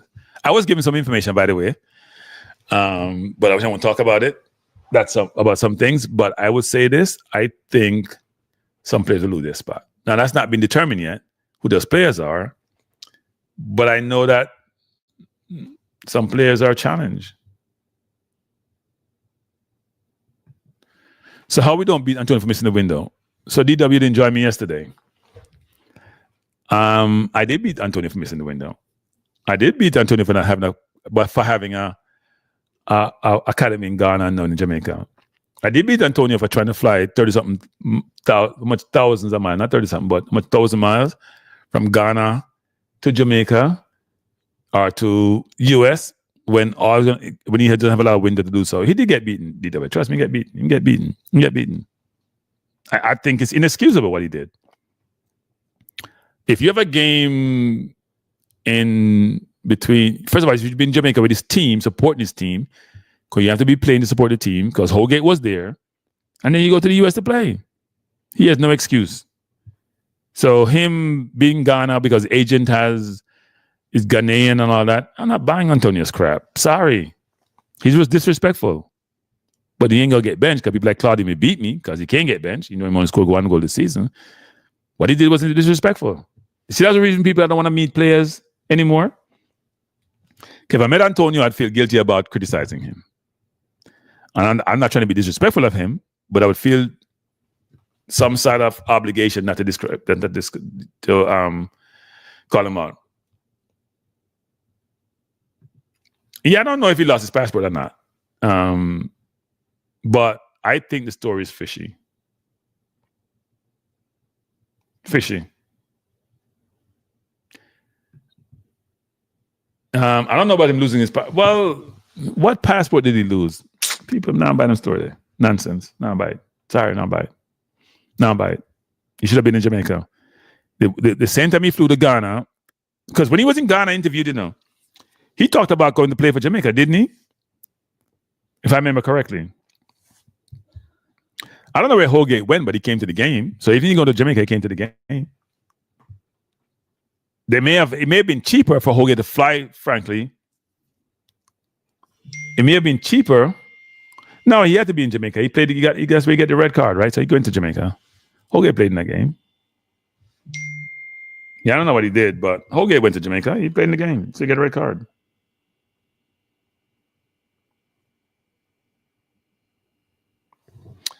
So somebody sent me something here about Antonio. Interesting.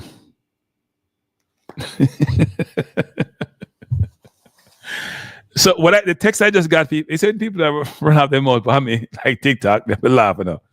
I got to text people that basically said, I'm going to summarize the text in Cranky's own way about Antonio. Let me summarize the text in Cranky's own way. And be careful. Let me drink some water first, people.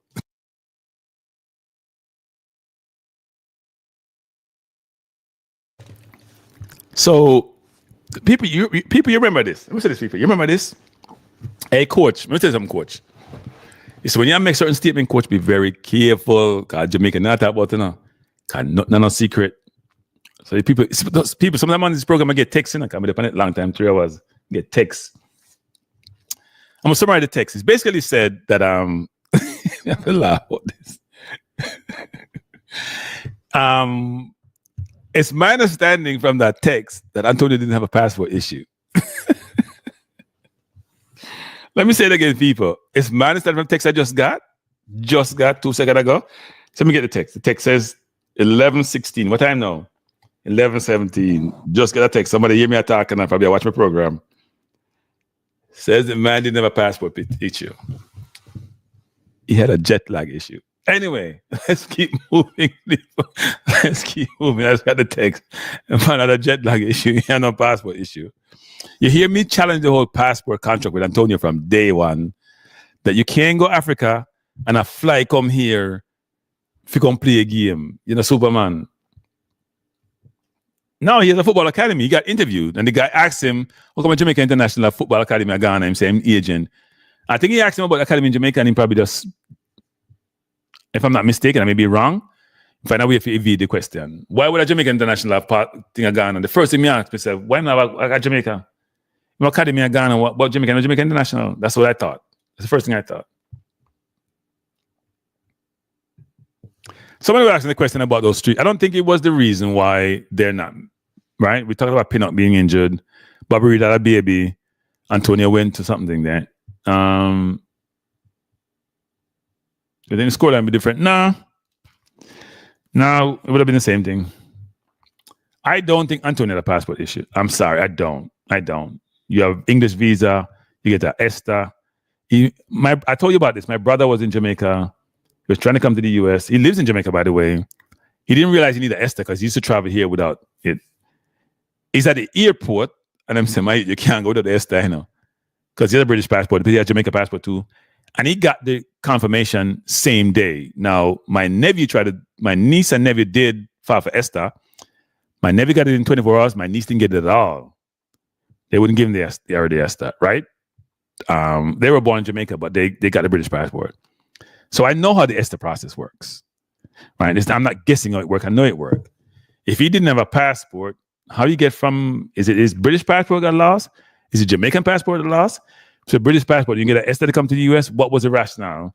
And from the text I just got, it basically said, man never had no passport issue. That's all I hear. That's how I summarize it. That's not what the person said. That's how I summarize it. Yeah, we know Ghana have more people, but don't you have a little more obligation to Jamaica? Are you thinking Jamaica doesn't have the talent and Ghana have the talent so you can get better talent from? Because it's a business, you know. It's a business deal. So maybe I'm wrong in saying that. It's a business. I'm trying to have academy. I want to have players. That's why we shouldn't beat Rudolph speed them as much as we do, you know, because I try to sell players. I don't think they should do the national team to sell players, but yeah. Yeah. But he was jet lagged. I think he should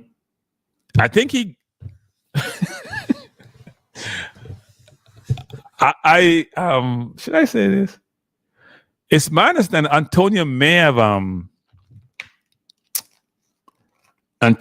have either gotten to St. Louis, if I'm not mistaken, or he may have gotten to St. Louis people. I can't confirm that. People should ask the JFF that. Did Antonio get to St. Louis? If you have a passport issue. Because here was funny people. Here's a funny people. You know when the coach was saying the passport thing, he wasn't genuine. And you look at Leon's face and you're like, why is he having that look on his face? So sometimes you can read body language. And I'm telling you that body language said a lot in that press conference. So I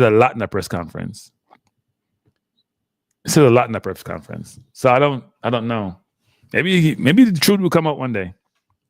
But what I just got text say him never had a passport issue. Why didn't the coach just says, you know what? Something came up, he wasn't available. Why make up some story? If that's the case. I don't know if it's the case or that's the case. Yeah. Yeah, I don't know people. It's very strange. It's very disconcerting. It's not a good look for Antonio.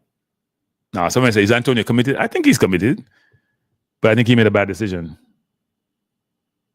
Yeah, no, I think, that smirk was obvious, wasn't it, Nitro?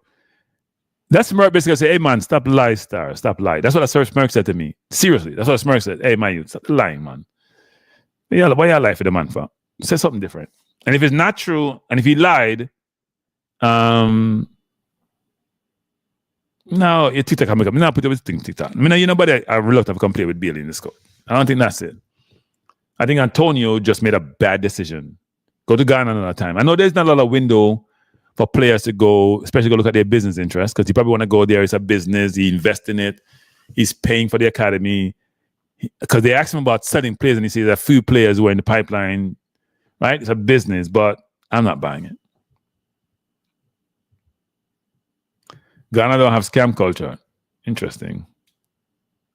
I think he did too, Nitro. I think he did. One Love, we have moved on from that. One Love. Come on, One Love, man. We have moved on from that. We have moved on from who never... Antonio, Jamaica rejected him. Him reject Jamaica. We're at a different place now. He's one of the senior players in the team. He's a respected player. He has to function accordingly. I bet Bobby Reid wouldn't do that. Bobby Reid wouldn't Ghana. Even though I shouldn't say that. I mean, I know. But I guess. Yeah, no, my understanding is the man was jet lagged. Hey, people, let me tell you something.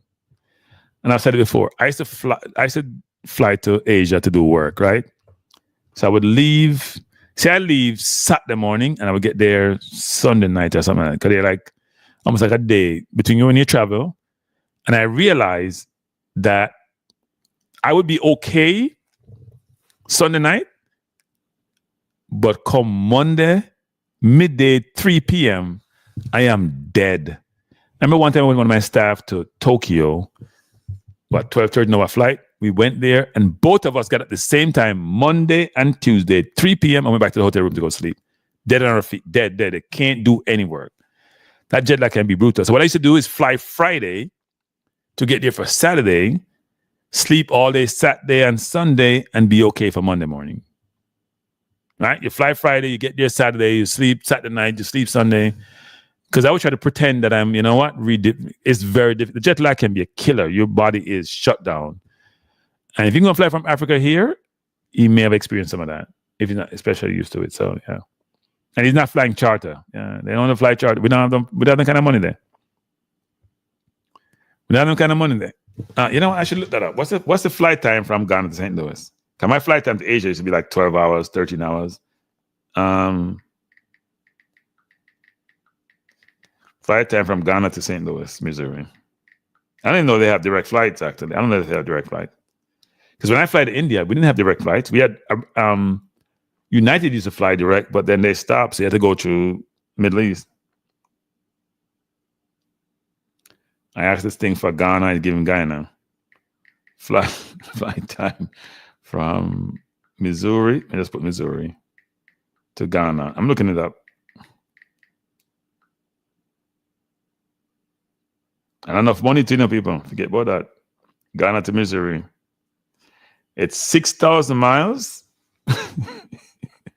So I don't know if this is right or not. This is from Google, so don't hold me on this. So the distance between Ghana and St. Louis is 6,040 miles. It takes approximately 19 hours and 48 minutes to get from Ghana to St. Louis, including transfers. There's no way he's going to play no football or fly Sunday. None. If he reaches Sunday, none. He's not play football Monday. Not happening. Dead. It was a bad decision on his part. Bad decision. I don't know which one is easier, actually. I know when I fly from New York to Hong Kong or Tokyo, I know I struggle big time. Struggle. You would have to connect someplace. Normally, it depends on airlines you fly, right? Airline he flew, right? But I don't think he had passport issues. People, it's very hard to imagine two players having the same issue, same time, given facts and circumstances. That's hard when they were in travel together. They lose their passport together. Two of them lost their passport, different times, different place. Coach Fisa, hey, the coach Fisa, how you there now? See him work on him computer in him yard, and I go do no work. I don't care what him say. He feel like we're all idiots. He just tell them, look at Caribbean people something and just believe it and move on. I think Bailey's face told had 1,000 words on it. 1,000 words. Now, I'm not saying Kadeem didn't lose his passport. I don't know if he did or not, but it's very hard to think two players, especially Antonio, given where he was. I don't know. Anyway, people, let me close on the program. I just realized I'm here 3.5 hours. Man, this is not. It didn't feel that long. And I was struggling tonight because TikTok gave me a hard time and got me all perturbed as usual. I was doing so well in that. So I get hard. One of my friends tell me how I get emotive on this program. I should be calm. And then I saw him get emotive, so I felt better. Because when people have misery, love company. But I appreciate you being here, people. It's been a good discussion. I didn't go through all the things that we think we should do for the team. But I think I've said enough. I am going to restrict my program about Reggae Boyz going forward because the window is going to be much longer between now and March. There's a much more things happening in sports. My Knicks are playing better. My Arsenal need to get better. Premier League, basketball. And by the way, people, please do me a favor. Please subscribe to the channel. Please hit the like button. If you have not subscribed to Balance View, people, I'm looking for 1,000 subscribers and 4,000 views on Balance View. You need to go over there and go subscribe. And then what I can do actually is start doing some of my social stuff on my Balance View because I want to do it on Cranky Live. Cranky Live should just be about sports. And some people tell me they don't want to hear about the other stuff. They want to hear sports. But if you don't do that, then I'm going to do my social thing on Cranky Live and hope that you go over the Balance View. So if you haven't seen it, never heard it, go to Balance View, hit the, we're not asking to come over there and no liking it. Just hit the subscribe button. It's not going to cost you anything. And come over there, hit the subscribe button, and let me get up to my 4,000, my 1,000 subscribers and 4,000 views hours. And then I can do something like Burke has been asking me to do from ever, which I haven't done. right? I'll put up the balance view. I didn't put up Cranky Life. I just put up the balance view. Go hit the subscribe button, man. I get to 1,000. With that 150 now. I haven't spent a lot of time on it. Hit the balance view thing, subscribe to it. Me not only nothing, me not actually like anything. Because me get viewership on balance view now, trust me. A lot more people want to talk social matters versus talking sports. I will get a lot of people on that channel eventually when it gets monetized. I'm not do it for free. So just go out there, subscribe. We're not pressuring you. You subscribe, it's all good people. We get to the 1,000 and we can go over to talk about real estate and investing, and we can go talk about paternity issue. Is he a miss poem tonight? Tell me if you don't like the poem or not. I'm just someone not here. Just talk sports cranky. I can go talk about social matters, whether it's Trump, whether it's Brogard, whether it's anything and everything, whether it's war in Ukraine and Middle East stuff. I want to do that. Thank you, Dre D. Appreciate it. So I want people to build up the channel, man. We get to 1,000 subscribers, make 4,000 views. And then, if not even get 4,000 views, we get 1,000 subscribers, we can do a lot of programs there. I'm going to try to get more guests for that forum. Because for these forums, you probably need more players. A friend of mine promised me way back when some NBA player might get me on this program. They not turn up. I hear nothing from him, so I leave him alone. Another person I know was supposed to be from ESPN, supposed to come on my program, promised me them I'll come, text them, then I'll come back. So I just say, I not pressure people. I just say, you know what? All right, I just do my thing. Me talk, me do most of the talking myself, because I like talk anyway. So subscribe people to Balance View. And if you haven't subscribed to Stranky Life, please do so. If you haven't hit that like button, please do so. All right? It's been a long evening. You've been a great audience. I appreciate you being here. You could be any place else. Some of you have been here for the 3.5 hours, which is a long time, people. This is my last show for the rest of the week. And I think I may be going back to New York next week, actually, before Thanksgiving. So you have a long ride in front of me. So I may not do any show next week, actually, because I may do a lot of driving. But I'll be talking about NBA. So I hope some of you follow those. I'll be talking EPL. I will be talking. I'm not going to do much NFL because I don't follow it as much as I used to. So I don't want to talk about something I'm not as informed about, but I do follow the NBA quite a bit. I do follow enough EPL. And maybe I'll start following the MLS because my friend get upset with me and says I'm an elitist when it comes to football and MLS is good. So who knows? Maybe I'll do that. People have an interest. All right. So, yeah. I'm going to do some real estate talking, actually. I'm going to do some real estate. That is the little I know because I dabble in it. I'm going to do some real estate talking about how people think about properties and plus other stuff. What you should buy, what return you should look for. And the market is, especially in the US today, is challenged. I think Jamaica is still getting another investment in real estate. So we talk about different subjects. We'll talk about the economy, a little bit about investing, a little about any and everything, criminal justice system, whatever it is, whatever topic you want us to talk about, we come talk about it. Doesn't mean I am informed on all of them, but I'll try to get people on who can talk about them. State of reggae music, we can do that. Not that I'm expert in that field, so we can have the conversation. So maybe you can educate me, right? Because what you call reggae music, I may just call noise. What you call reggae music, I may just say it's a lot of noise. I can't nothing to do with the noise. A lot of noise. So you never know, people. You never know. Your reggae music may be my noise and vice versa. Because what we tend to do in life, we have what I call sometimes recency bias, or we call old people bias. So those of us who grew up in a certain timeline, we think that's the only good music. And those who grew up outside our timeline think we're just hating. Right? We're just hating. So you never know, people. So we'll do that. But anyway, I appreciate you. Thanks for being here. Bless up. Have a wonderful night. And I will see you when I see you. Good night. Bless up, people.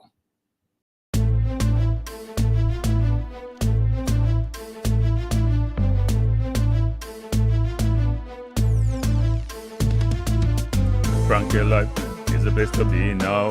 For the best sports talk and it's free, yo. Frankie Life will be your guiding light by keeping you informed both day and night. Frankie Life, tell them. Frankie Life, heed them. Frankie Life, want them. Frankie Life. From the courts to the field, we'll never lose because Cranky has the hottest news. With expert analysis, we break it down. Our in-depth coverage is best in town. Cranky Life, feel them. Cranky Life, heed them. Cranky Life, want them. Cranky Life. Cranky Life where the sports is spicy. and where we keep the discussion lively. Cranky life, get to know the name, because cranky analysis is never lame. Cranky life, give me my cranky life. I want my cranky life. Must have my cranky life. Whether it's football or track and field, you know cranky is at the wheel. So join the journey through victory and defeat, and subscribe and don't miss a beat of cranky life. Tell them, cranky life. Heed them, cranky life. Want them, cranky life. If you're from England or USA, from Kingston or Bombay, from Kenya or Canada, Lagos or Havana, visit Cranky Live. Tune into Cranky Live. Like up Cranky Live. Subscribe to Cranky Live. Cranky Live coming to you on weekdays. Cranky Live sometimes on Sundays. Pull up a chair and take a seat, because Cranky will always bring the heat. Cranky Live. Me say fi tell them Cranky Live. Me say fi heed them Cranky Live. On them Cranky Live. Cranky Live will be around. Cranky Life is the best in town. Me say fi eat them, me say fi want them, me say fi eat them, want them, eat them, want them. Cranky life, cranky life. Eat them, want them, eat them, want them. Cranky life, cranky life. Eat them, want them, eat them, want them, eat them, want them. Cranky life. Cranky life. Cranky. Heed them. Want them. Heed them. Want them. Heed. Want. Heed. Want. Heed them.